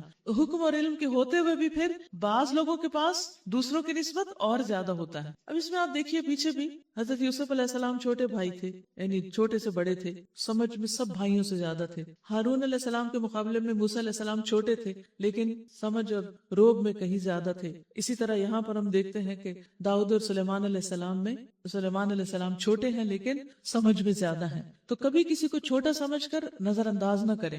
دیکھیں یہ کہ کوئی چھوٹا ہے یا بڑا، وہ کس قسم کی باتیں کرتا ہے، اس کا رویہ کیا ہے، اس کا اخلاق کیا ہے، اس کا معاملہ کیا ہے، اور اپنے لیے کیا مانتے رہیں. حکم اور علم اللہ ہمیں بھی دے دے، ہم بھی کوئی صحیح فیصلے کیا کریں، کیونکہ بہت ساری پریشانیاں غلط فیصلوں کی وجہ سے آتی ہیں. ٹھیک ہے نا، رانگ ڈیسیژنز ہمیں رانگ ڈیسٹینیشن پہ پہنچا دیتے ہیں جو ہم نے مقرر نہیں کیا ہوتا. پھر فرمایا وَسَخَّرْنَا مَعَ دَاوُودَ الْجِبَالَ يُسَبِّحْنَ وَالطَّيْرَ وَكُنَّا فَاعِلِينَ. اور داؤد علیہ السلام کے ساتھ ہم نے پہاڑوں اور پرندوں کو مسخر کر دیا تھا جو تسبیح کرتے تھے. سبحان اللہ، تسبیح. پہاڑ داؤد علیہ السلام کے ساتھ تسبیح کرتے، کیونکہ داؤد علیہ السلام جب باہر نکل کے اللہ کی حمد و ثنا کرتے، تسبیح کرتے، ان کی آواز اتنی خوبصورت تھی کہ اسے سن کر آس پاس کا سارا ماحول ان کے ساتھ بلند آواز سے تسبیح کرنے لگتا، اس تسبیح کی گونج میں شامل ہو جاتے. ویسے تو زمین آسمان کی ہر چیز تسبیح کر ہی رہی ہے، لیکن خاموشی سے کر رہی. داؤد علیہ السلام بلند آواز سے کرتے تو آس پاس کی چیزیں بھی سن کر ساتھ شریک ہو جاتی. کیا سما ہوگا. الجبال یسبحن والطیر، پہاڑ بھی کر رہے ہوتے تھے اور پرندے بھی کر رہے ہوتے تھے. وَكُنَّا فَاعِلِينَ، اور یہ کرنے والے ہم تھے. اللہ نے یہ موقع ان کو دیا، ورنہ ہم اگر بیٹھ کے کسی درخت کے نیچے جتنا چاہیں تسبیح کریں، زور سے تلاوت کریں، کوئی پرندہ ہمارے ساتھ نہیں لگتا، کیونکہ ہماری نہ وہ آواز ہے نہ وہ طریقہ سلیقہ، اور اللہ کا اذن ہی نہیں ہے ہمارے لیے. وَعَلَّمْنَاهُ صَنْعَةَ لَبُوسٍ لَكُمْ لِتُحْصِنَكُمْ مِنْ بَأْسِكُمْ فَهَلْ أَنْتُمْ شَاكِرُونَ. اور ہم نے اس کو تمہارے فائدے کے لیے زرہ بنانے کی صفت سکھا دی تھی تاکہ تم کو ایک دوسرے کی مار سے بچائے. پھر کیا تم شکر گزار ہو. اور سلیمان علیہ السلام کے لیے ہم نے تیز ہوا کو مسخر کر دیا تھا. اب آپ دیکھیے، داؤد علیہ السلام کو لوہا مسخر کیا تھا، سالڈ چیز، اور سلیمان علیہ السلام کو ہوائیں جو ہاتھ میں نہیں آتی اس کو مسخر کر دیا تھا، جو اس کے حکم سے اس سرزمین کی طرف چلتی تھی جس میں ہم نے برکتیں رکھی ہیں. پھر اشارہ ہے فلسطین کی طرف. وَكُنَّا بِكُلِّ شَيْءٍ عَالِمِينَ، اور ہم ہر چیز کا علم رکھنے والے تھے. اور شیاطین میں سے بھی ہم نے ایسے بہت سو کو اس کا تابع بنا دیا تھا جو اس کے لیے غوطے لگاتے اور اس کے سوا دوسرے کام کرتے تھے. ان سب کے نگران بھی ہم ہی تھے.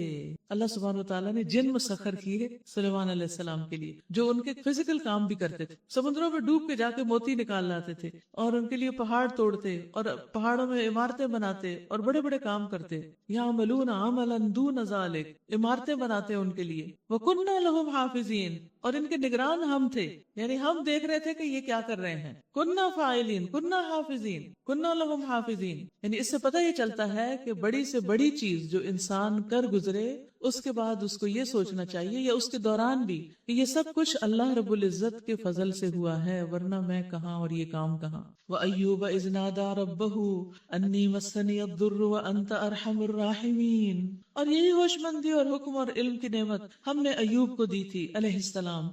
یاد کرو جب کہ اس نے اپنے رب کو پکارا کہ مجھے بیماری لگ گئی ہے اور تو ارحم الراحمین ہے. یہ ہے معنی اللہ کے اچھے اچھے ناموں کے ساتھ پکارا کرو.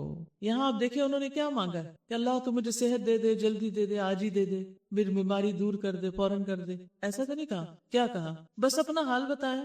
انی مسنی الضر، مجھے کچھ تکلیف ہے. وانت ارحم الراحمین، اور تو سب سے بڑھ کے رحم فرمانے والا. آپ کو تو نہیں کوئی تکلیف؟ ہر شخص کسی نہ کسی تکلیف میں مبتلا ہو ہی جاتا ہے، تو اس میں اللہ تعالیٰ کی رحمت کو پکارنا چاہیے. اوکے، یہ نہیں کہا انت الرحیم انت الرحمن، کیا کہا؟ ارحم الراحمین، سب سے بڑھ کر مہربان. فاستجبنا له فکشفنا ما به من ضر وآتیناہ اہلہ ومثلہم معہم رحمتا من عندنا وذکرى للعابدین.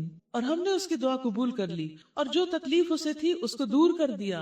دعا قبول ہو گئی. اور صرف اس کے اہل و عیال ہی اس کو نہیں دیے، بلکہ ان کے ساتھ اتنے ہی اور بھی دیے اپنی خاص رحمت کے طور پر، اور اس لیے کہ یہ سبق ہو عبادت گزاروں کے لیے. ذکرى للعابدین، جتنے بھی عبادت گزار ہیں وہ سب اسی طریقے پر عمل کرنے والے ہوں کہ اپنی تکلیفیں اللہ کے سامنے بیان کرنے والے اور اللہ سے رحم مانگنے والے. واسماعیل وادریس وذی الکفل کل من الصابرین، اور یہی نعمت اسماعیل اور ادریس اور ذوالکفل کو دی تھی، یہ بھی ایک پیغمبر ہیں، کہ یہ سب لوگ صابر لوگ تھے. کل من الصابرین وادخلناہم فی رحمتنا انہم من الصالحین، ہم نے انہیں اپنی رحمت میں داخل کر لیا کہ وہ صالحوں میں سے تھے، نیک لوگوں میں سے تھے. تو جو نیک ہوتا ہے اللہ تعالیٰ اس کو خاص رحمت سے نوازتا ہے، ورنہ اس کی رحمت تو عام ہے سب کے لیے. وَذَنُّونِ إِذْ ذَهَبَ مُغَاضِبًا، اور مچھلی والے کو بھی ہم نے نوازا، یاد کرو جب کہ وہ بگڑ کر چلا گیا تھا غضبناک ہو کر، اور سمجھا تھا کہ ہم اس پر گرفت نہیں کریں گے،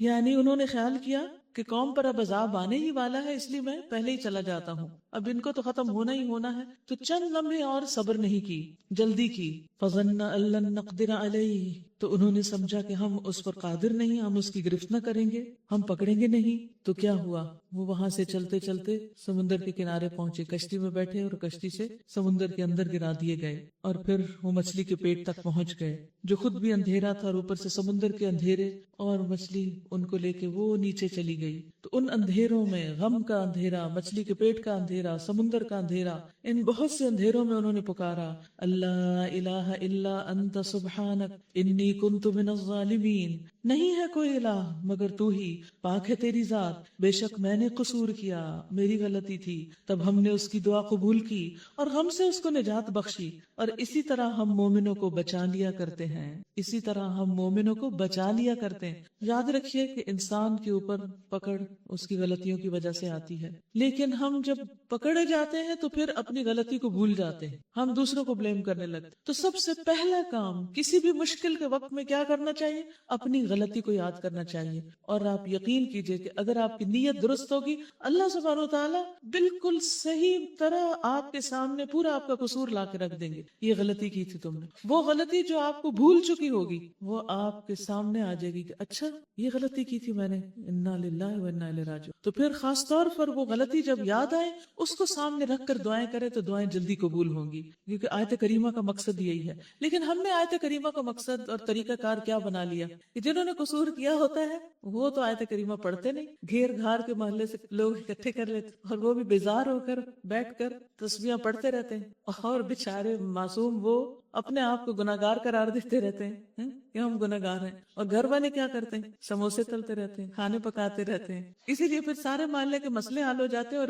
جس نے بلایا ہوتا ہے اس کے وہیں کے وہیں ہوتے ہیں۔ تو اس لیے صحابہ نے، نبی صلی اللہ علیہ وسلم نے جتنے بھی مسائل آئے، جنگ احد گزری یا جنگ حنین گزری یا صلح حدیبیہ کا موقع آیا، کبھی بھی سب کو بٹھا کے آیت کریمہ نہیں پڑھا۔ تو اس طرح پڑھنے کی بجائے کیا کرے، اکیلے، بالکل جیسے یونس علیہ السلام نے مچھلی کے پیٹ میں اکیلے پڑھا تھا نا، ایسے ہی کہیں اکیلے بیٹھ کر اس کو پڑھیں، اور جب یہ کہے نا انی کنت من الظالمین تو یو مین اٹ، کہ واقعی میں نے غلطی کی ہے اس لیے مجھے تکلیف آئی ہے، تو اللہ سبحانہ وتعالی ضرور سنیں گے۔ فاستجبنا له ونجيناه من الغم وكذلك ننجي المؤمنين، ہم نے اس کی دعا قبول کر لی اور غم سے اس کو نجات بخشی، اور اسی طرح ہم مومنوں کو بچاتے ہیں۔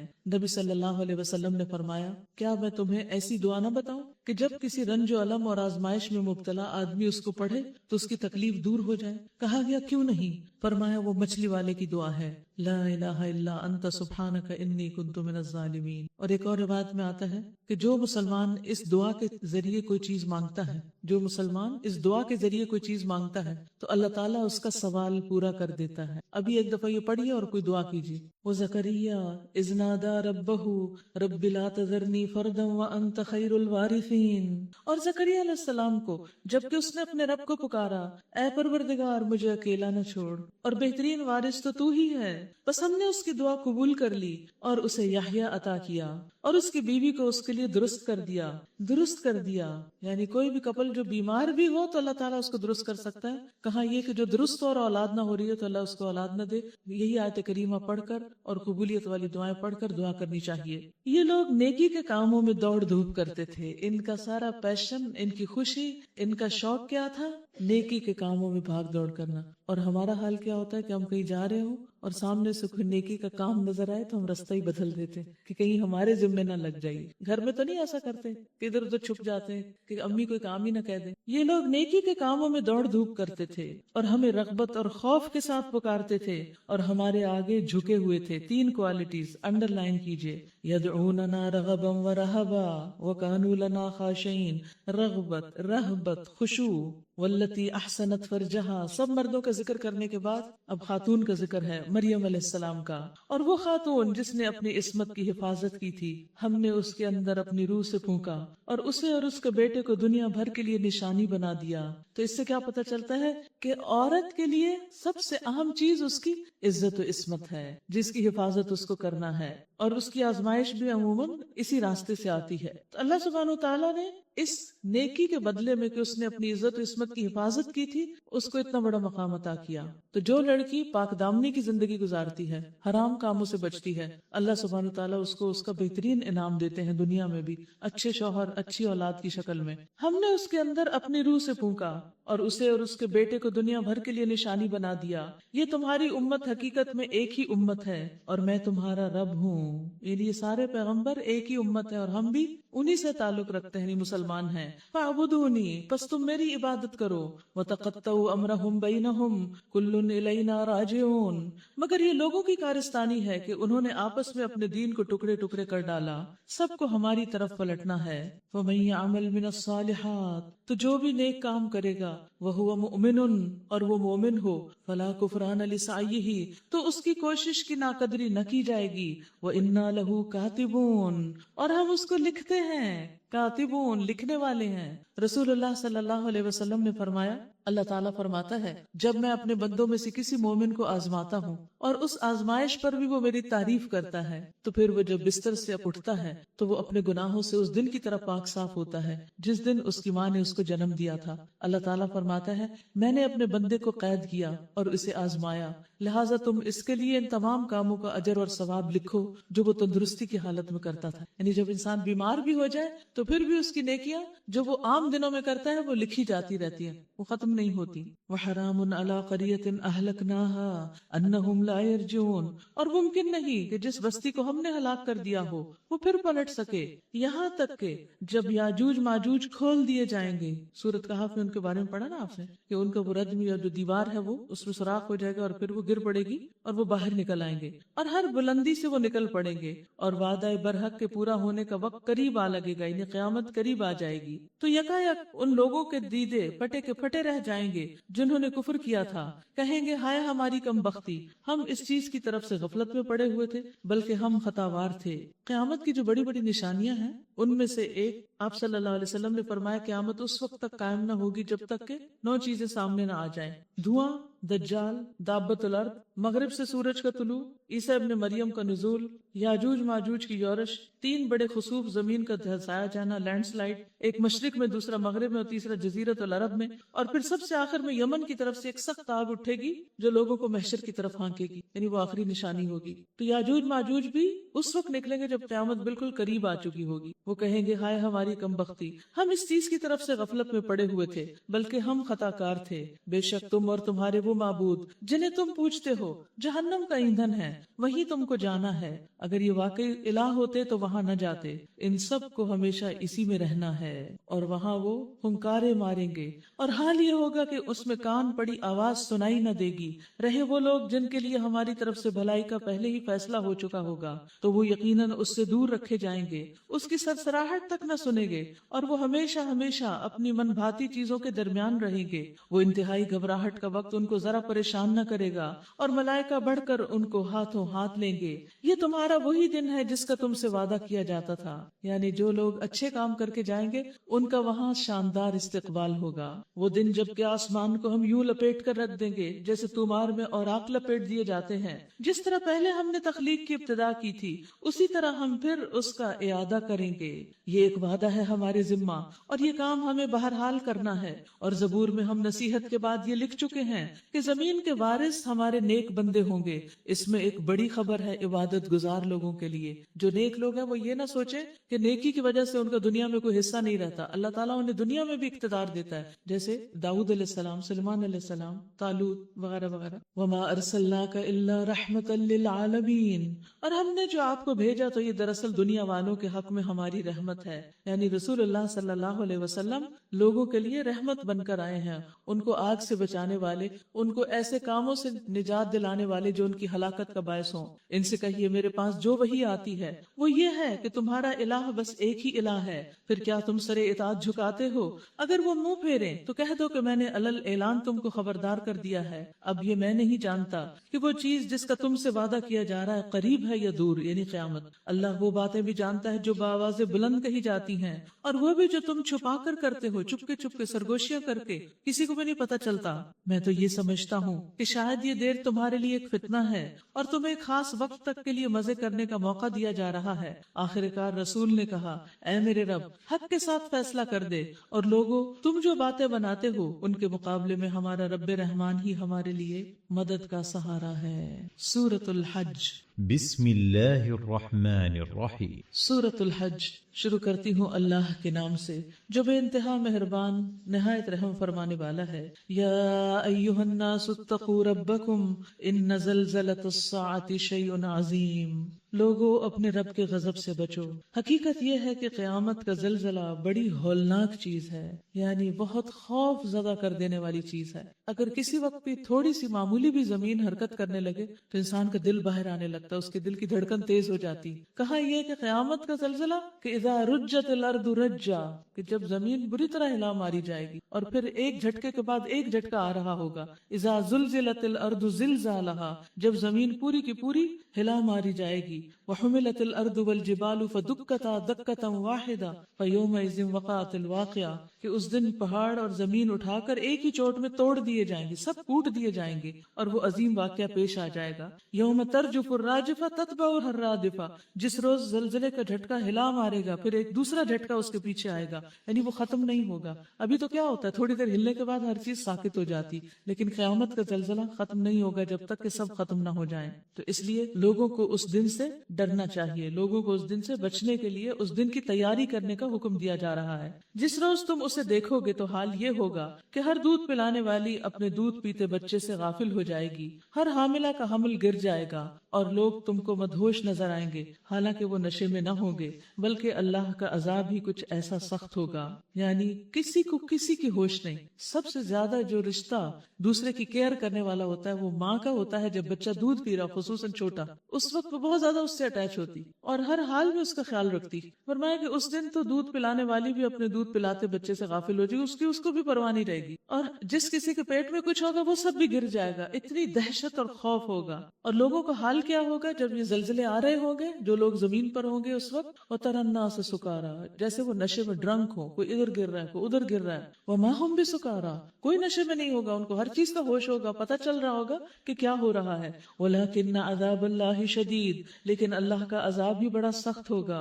وَمِنَ النَّاسِ مَن يُجَادِلُ فِي اللَّهِ بِغَيْرِ عِلْمٍ وَيَتَّبِعُ كُلَّ شَيْطَانٍ مَرِيدٍ، بعض لوگ ایسے ہیں جو علم کے بغیر اللہ کے بارے میں بحثیں کرتے ہیں، بغیر اللہ کو جانے اللہ کے بارے میں بات کرتے ہیں، اور ہر شیطان سرکش کی پیروی کرنے لگتے ہیں، حالانکہ اس کے تو نصیب میں ہی یہ لکھا ہے کہ جو اس کو دوست بنائے گا اسے وہ گمراہ کر کے چھوڑے گا اور عذاب جہنم کا راستہ دکھائے گا۔ یعنی شیطان کی دوستی بڑی مہنگی دوستی ہے۔ لوگو اگر تمہیں موت کے بعد زندگی کے بارے میں کچھ شک ہے کہ دوبارہ نہیں اٹھیں گے، تو تمہیں معلوم ہو کہ ہم نے تم کو مٹی سے پیدا کیا، یعنی اپنی تخلیق پر غور کرو کہ اب کیسے پیدا ہو گئے کہ دوبارہ نہیں ہو سکتے، پھر نطفے سے، پھر خون کے لوتھڑے سے، پھر گوشت کی بوٹی سے جو شکل والی بھی ہوتی ہے اور بے شکل بھی۔ یہ ہم اس لیے بتا رہے ہیں تاکہ تم پر حقیقت واضح کر دیں۔ ہم جس طرح نطفے کو چاہتے ہیں ایک خاص وقت تک رحموں میں ٹھہرائے رکھتے ہیں، پھر تم کو ایک بچے کی صورت میں نکال لاتے ہیں، پھر تمہیں پرورش کرتے ہیں تاکہ تم اپنی پوری جوانی کو پہنچو۔ یہ سارے انسانی زندگی کے مراحل اللہ سبحانہ وتعالیٰ کے اذن سے ہی پورے ہوتے ہیں، اور تم میں سے کوئی پہلے ہی واپس بلا لیا جاتا ہے، کسی کو بچہ سا اٹھا لیا جاتا ہے، کوئی جوان فوت ہو جاتا ہے اور کوئی اس کے بعد، اور کوئی بدترین عمر کی طرف پھیر دیا جاتا ہے، ارذل العمر، اور اس سے پناہ مانگنی چاہیے تاکہ سب کچھ جاننے کے بعد پھر کچھ نہ جانے۔ یعنی انسان کو اپنے تن بدن کا بھی ہوش نہیں ہوتا، کسی بھی چیز کا علم نہیں ہوتا کہ وہ ڈھکا ہوا یا ننگا ہے، کون اس کے ساتھ کیا کر رہا ہے۔ اور تم دیکھتے ہو کہ زمین سوکھی پڑی ہے، کہ جہاں ہم نے اس پر بھی برسایا، یکا یک وہ پھبک اٹھی اور پھول گئی، اور اس نے ہر قسم کی خوش منظر نباتات اگلنی شروع کر دی. یہ سب کچھ اس وجہ سے ہے کہ اللہ ہی حق ہے، وہ مردوں کو زندہ کرتا ہے اور ہر چیز پر وہ قادر ہے. اور یہ اس بات کی دلیل ہے کہ قیامت کی گھڑی آ کر رہے گی. جیسے یہ دنیا بنی ہے بالکل اسی طرح اللہ سبحانہ و تعالیٰ دوسری دنیا بھی بنا لے گا. اگر یہ بن سکتی ہے تو وہ کیسے نہیں بن سکتی؟ تو اس لیے کسی کو بھی قیامت کے آنے میں شک نہیں ہونا چاہیے. اللہ ضرور ان لوگوں کو اٹھائے گا جو قبروں میں جا چکے ہیں. زندہ بھی اور مردے سب دوبارہ اٹھیں گے. یعنی زندہ تو ایک سور پھونکنے کے بعد مر جائیں گے اور پھر دوسرے جو مرے ہوئے ہیں ان کے ساتھ دوبارہ سے اٹھ جائیں گے. وَمِنَ النَّاسِ مَن يُجَادِلُ فِي اللَّهِ بِغَيْرِ عِلْمٍ وَلَا هُدًى وَلَا كِتَابٍ مُنِيرٍ. بعض لوگ ایسے بھی ہوتے ہیں جو کسی علم اور ہدایت اور روشنی بخشنے والی کتاب کے بغیر گردن اکڑائے ہوئے اللہ کے بارے میں جھگڑتے ہیں. یعنی دنیا کے علم پر ان کو اتنا فخر اور غرور ہوتا ہے کہ وہ اللہ سبحانہ تعالیٰ کے بارے میں بری بری باتیں کرنے لگتے ہیں تاکہ لوگوں کو اللہ کی راہ سے بھٹکا دیں. ایسے شخص کے لیے دنیا میں رسوائی ہے اور قیامت کے روز اس کو ہم آگ کے عذاب کا مزہ چکھائیں گے. یہ ہے تیرا وہ مستقبل جو تیرے اپنے ہاتھوں نے تیرے لیے تیار کیا، ورنہ اللہ اپنے بندوں پر ظلم کرنے والا نہیں. جو تو بھی ایتھیسٹ ہیں ان کے لیے یہ آیات بہت زبردست ہیں، ان میں دلائل موجود ہیں. وَأَنَّ اللَّهَ لَيْسَ بِظَلَّامٍ لِّلْعَبِيدِ وَمِنَ النَّاسِ مَن يَعْبُدُ اللَّهَ عَلَى حَرْفٍ فَإِنْ أَصَابَهُ خَيْرٌ اطْمَأَنَّ بِهِ وَإِنْ أَصَابَتْهُ فِتْنَةٌ انقلب عَلَى وَجْهِهِ خَسِرَ الدُّنْيَا وَالْآخِرَةَ ذَلِكَ هُوَ الْخُسْرَانُ الْمُبِينُ. اور لوگوں میں کوئی ایسا ہے جو کنارے پہ رہ کر اللہ کی بندگی کرتا ہے، اگر فائدہ ہوا تو مطمئن ہو گیا اور جو کوئی مصیبت آ گئی تو الٹا پھر گیا.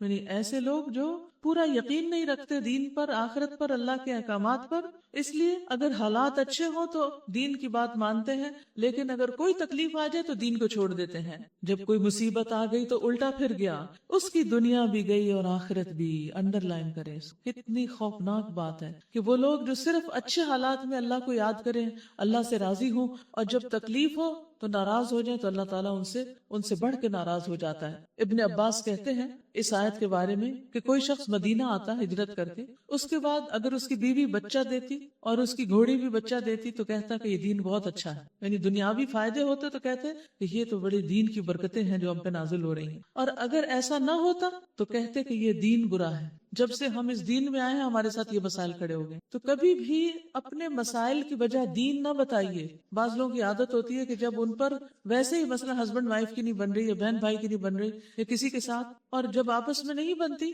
تو اس کی کئی دنیاوی وجوہات ہوتی ہیں، کوئی مال کا لین دین، کوئی اور مزاج کا نہ ملنا، پھر اتنے میں دین زندگی میں داخل ہو جاتا ہے اور دین کی وجہ سے وہ بات اور بھی زیادہ بگڑ جاتی. تو وہ اپنے پچھلے سارے اختلافات کو چھوڑ کر صرف دین کو بلیم کرتے ہیں کہ جب سے میں نے دین کا راہ اختیار کیا مجھ پر یہ سارے امتحان ہیں اور میں اب اس دین کو چھوڑ رہی ہوں. نہیں، ایسے سے اللہ سبحانہ وتعالیٰ سخت ناراض ہوتا ہے. دیکھیے جیسے بیمار ہوتے وقت فرشتے آ کے دیکھتے نہیں بندہ کیا باتیں کرتا ہے، اسی طرح کسی بھی آزمائش کے وقت فرشتے دیکھتے ہیں کہ بندہ بولتا کیا ہے، تو اس وقت فوراً اپنی زبان پہ نظر رکھے کہ میں اب تکلیف کو کیسے لوگوں کے سامنے بیان کروں. تکلیف کو صرف اس وقت انسان کسی کے سامنے بیان کر سکتا ہے جب اسے کسی کام کی کوئی معقول عذر وجہ دینی ہو. مثلاً آپ اسکول نہیں آئے تو کوئی آپ سے پوچھتا ہے کہ آپ کیوں نہیں آئے، تو آپ کو بتانا پڑتا ہے کہ مجھے تکلیف تھی، ایک جینوئن ریزن ہے. آپ آہستہ چل رہے ہیں تو ہو سکتا ہے کوئی شخص اس سے اریٹیٹ ہو رہا تو آپ کو بتانا پڑتا ہے کہ مجھے تکلیف ہے اس لیے میں آہستہ چل رہی ہوں. اسی طرح جب کوئی وجہ ہو، ضرورت ہو، تو ڈاکٹر کو بتایا جا سکتا ہے کہ تکلیف کہاں تاکہ علاج ہو سکے. لیکن اس کے علاوہ irrelevant پیپل سے بلا وجہ بیٹھ کے اپنے دکھوں کی، بیماریوں کی، تکلیفوں کی، بچوں کی، ادھر کی ادھر کی داستانیں سنا کے دوسروں کو پریشان کرنا، یہ انتہائی احمقانہ فعل ہے اور اس سے بچنا چاہیے. آپ اپنا مسئلہ صرف اس شخص کو سنائیں جو واقعی حل کر سکتا ہو، جو آپ کو کوئی اچھی نصیحت کرے، ورنہ غیبت سنا ادھر، غیبت سنا ادھر. کچھ لوگوں کا مشغلہ بن چکا ہوتا ہے، وہ جب دل میں اکیلے بیٹھے ہوتے ہیں ان کو کوئی غبار اٹھتا ہے پھر اٹھ کے فون کھڑکا دیتے، کسی نہ کسی کو شکایت لگا دیتے. تو یہ صبر کرنا نہیں ہے اور نہ اس پر کوئی اجر ہے. پھر تو مسائل کے حل کے لیے تو آپ بات ضرورت کے تحت کر سکتے ہیں لیکن ویسے نہیں. تو دین کو بدنام نہ کرے. اور پھر خاص طور پر یہ کہ جب سے دین میں آئے ہیں تو یہ مسئلے ہو رہے ہیں، یہ کہنا تو بالکل چھوڑ دیں ورنہ اللہ تعالیٰ ناراض ہوگا. خسرت دنیا والآخرہ، اس کی دنیا بھی گئی اور آخرت بھی، یہ ہے صریح خسارہ. پھر وہ اللہ کو چھوڑ کر ان کو پکارتا ہے جو نہ اس کو نقصان پہنچا سکتے ہیں نہ فائدہ. ذالک هو الضلال البعید، یہ ہے دور کی گمراہی. یعنی بعض لوگ اللہ کو چھوڑ کر اوروں کو اپنا الہ بنا لیتے ہیں، ان کی عبادت کرتے ہیں. تو ایسا کرنے والوں کے لیے کیا کہا جا رہا ہے؟ وہ انتہا درجے کے گمراہ ہیں. وہ ان کو پکارتا ہے جن کا نقصان ان کے نفع سے قریب تر ہے. بدترین ہے اس کا مولا اور بدترین ہے اس کا رفیق. اس کے برعکس اللہ ان لوگوں کو جو ایمان لائے اور جنہوں نے نیک عمل کیے یقیناً ایسی جنتوں میں داخل کرے گا جن کے نیچے نہریں بہہ رہی ہوں گی. اللہ کرتا ہے جو کچھ وہ چاہتا ہے. جو شخص یہ گمان رکھتا ہو کہ اللہ دنیا اور آخرت میں اس کی کوئی مدد نہ کرے گا، اسے چاہیے کہ ایک رسی کے ذریعے آسمان تک پہنچ کر شگاف لگائے، پھر دیکھ لے کہ آیا اس کی تدبیر کسی ایسی چیز کو رد کر سکتی ہے جو اسے ناگوار ہے. پیچھے مثال کا ذکر ہو رہا تھا نا، تو کچھ لوگ جب ان کو کہا جاتا ہے کسی مسئلے کے حل کے لیے کہ اللہ سے دعا کرو، کہتے بہت دعائیں کی ہیں کچھ نہیں بنتا. تو شاید انہیں دعا کرنے کا مطلب ہی نہیں پتا. تو کبھی یہ نہ کہے کہ بہت دعائیں کی ہیں اور ہماری نہیں سنی جاتی. آپ نے دیکھا پیغمبروں کی دعائیں سال ہر سال کے بعد قبول ہوئی، حالانکہ وہ پیغمبر تھے، وہ عام انسان نہیں تھے، خلیل اللہ تھے. ابراہیم علیہ السلام اور 100 سال کی عمر میں بچہ پیدا ہو رہا ہے. تو اللہ سبحانہ وتعالیٰ تکلیف دور کرتا ہے، وہ مسئلہ حل کرتا ہے، لیکن اس کا اپنا ایک وقت ہے. تو ایسا شخص جو یہ کہتا ہے کہ اللہ میری مدد نہیں کرتا، پھر چاہیے کہ وہ گلے میں پھندا لٹکائے اور چھت سے لٹک جائے، پھر دیکھے مدد ہوتی، اس کے مسئلے حل ہوتے، یا آسمان پر جا کر دیکھے کہ زبردستی کچھ حل کرا کے دے، کچھ بھی نہیں. تو انسان کے لیے کس چیز کی ضرورت ہے؟ صبر کی. ایسی ہی کھلی کھلی باتوں کے ساتھ ہم نے اس قرآن کو نازل کیا، اور وہ ہدایت اللہ جسے چاہتا ہے دیتا ہے. ان الذین آمنوا والذین ہادوا والصابئین والنصارى والمجوس والذین اشرکوا ان اللہ یفصل بینہم یوم القیامہ ان اللہ علی کل شیء شہید. جو لوگ ایمان لائے اور جو یہودی ہوئے اور صابئی اور نصارہ اور مجوس اور جن لوگوں نے شرک کیا، ان سب کے درمیان اللہ قیامت کے روز فیصلہ کر دے گا، کیونکہ ہر ایک اپنے آپ کو ٹھیک کہتا ہے. اصل فیصلہ اللہ کے ہاتھ میں ہے، ہر چیز اللہ کی نظر میں ہے. کیا تم دیکھتے نہیں ہو کہ اللہ کے آگے سر بسجود ہیں وہ سب جو آسمانوں میں ہیں اور جو زمین میں ہیں، سورج اور چاند اور تارے اور پہاڑ اور درخت اور جانور اور بہت سے انسان اور بہت سے وہ لوگ بھی جو عذاب کے مستحق ہو چکے ہیں. اور جسے اللہ ذلیل و خوار کر دے اسے پھر کوئی عزت دینے والا نہیں. اللہ کرتا ہے جو کچھ وہ چاہتا ہے. تو یہاں پر پھر سجدہ آ گیا ہے. ٹھیک ہے، سجدے کے بارے میں یاد رکھیے کہ سجدہ کرنا فرض کے درجے میں نہیں ہے. کرنا بہت پسندیدہ مستحب ہے، شیطان کو رلاتا ہے. اسی وقت نہ کر سکے تو نماز کے ساتھ کر لیں، جب چاہیں کر لیں، دن میں کسی بھی وقت میں کر سکتے ہیں. یہ بھی ضروری نہیں کہ عین اسی وقت کیا جائے، کیونکہ بعض اوقات حالات ایسے نہیں ہوتے کہ عین اس وقت انسان کر سکے. تو اس میں ہم دیکھتے ہیں روایت حضرت عمر رضی اللہ تعالیٰ عنہ کی کہ جمعہ کے دن انہوں نے ممبر پر سورۃ النحل پڑھی. جب سجدے کی آیت تک پہنچے تو ممبر سے اترے اور سجدہ کیا. یعنی خطبہ دے رہے تھے، ممبر سے اترے اور سجدہ کیا، تو لوگوں نے بھی ساتھ سجدہ کیا. دوسرے جمعے کو پھر یہی سورت پڑھی، پھر سورۃ النحل پڑھی. جب سجدے کی آیت پر پہنچے تو کہنے لگے لوگوں ہم سجدے کی آیت پڑھتے ہیں، پھر جو کوئی سجدہ کرے اس نے اچھا کیا اور جو کوئی نہ کرے تو اس پر کوئی گناہ نہیں. ٹھیک ہے، تو یہ انہوں نے کیوں کر کے ایسا دکھایا؟ تاکہ جو نہ کر سکے کسی وجہ سے، کرنا بہت اچھا ہے، آپ کا درجہ بلند ہو جائے گا، شیطان پیٹے گا، آپ کی نیکی لکھی جائے گی، اللہ آپ سے خوش ہوگا، آپ سجدے میں اللہ سے قریب ہوتے، بہت فائدے ہیں. لیکن بعض اوقات ایسا ہوتا ہے نا کہ آپ راہ چل رہے ہیں اور آپ تلاوت سن رہے ہیں اور وہاں سڑک پہ کہاں سجدہ کریں گے، تو نہیں کر سکتے، گھر آتے تو بھول جاتے تو گناہ گار نہیں ہوتے. یہ مطلب ہے، یعنی سجدہ تلاوت کو فرض نہیں کیا گیا، اسے ہماری خوشی پر رکھا گیا کہ خوشی سے کرو، کہ خوشی سے کرنا چاہیے. اور سورج، چاند، یہ سب بھی سجدہ کرتے ہیں.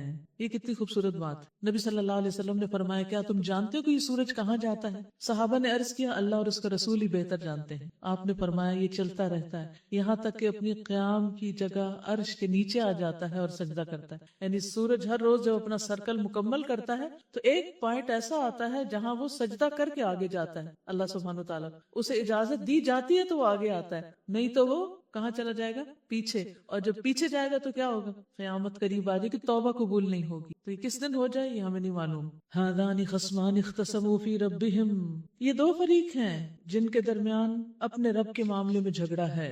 ان میں سے وہ لوگ جنہوں نے کفر کیا ان کے لیے آگ کے لباس کاٹے جا چکے ہیں. اللہ اکبر. ان کے سروں پر کھولتا ہوا پانی ڈالا جائے گا جس سے ان کی کھالیں ہی نہیں پیٹ کے اندر کے حصے گل جائیں گے، اور ان کی خبر لینے کے لیے لوہے کے گرزوں ہتھوڑوں سے ان کو مارا جائے گا. جب کبھی وہ گھبرا کر جہنم سے نکلنے کی کوشش کریں گے پھر اسی میں دھکیل دیے جائیں گے، واپس پلٹا دیے جائیں گے کہ چکھو اب جلنے کی سزا کا مزہ. جہنم کو معمولی چیز نہیں. بہت بڑی بلا ہے. ہر اس کام کو چھوڑ دینا چاہیے جس کی وجہ سے انسان وہاں جائے، کسی بھی قیمت پر ہو. دوسری طرف ان اللہ يدخل الذین آمنوا وعملوا الصالحات جنات تجری من تحتها الانہار. جو لوگ ایمان لائے اور جنہوں نے نیک عمل کیے ان کو اللہ ایسی جنتوں میں داخل کرے گا جن کے نیچے نہریں بہ رہی ہوں گی. وہاں وہ سونے کے کنگنوں اور موتیوں سے آراستہ کیے جائیں گے، ان کو بیوٹیفائی کیا جائے گا، اور ان کے لباس ریشم کے ہوں گے.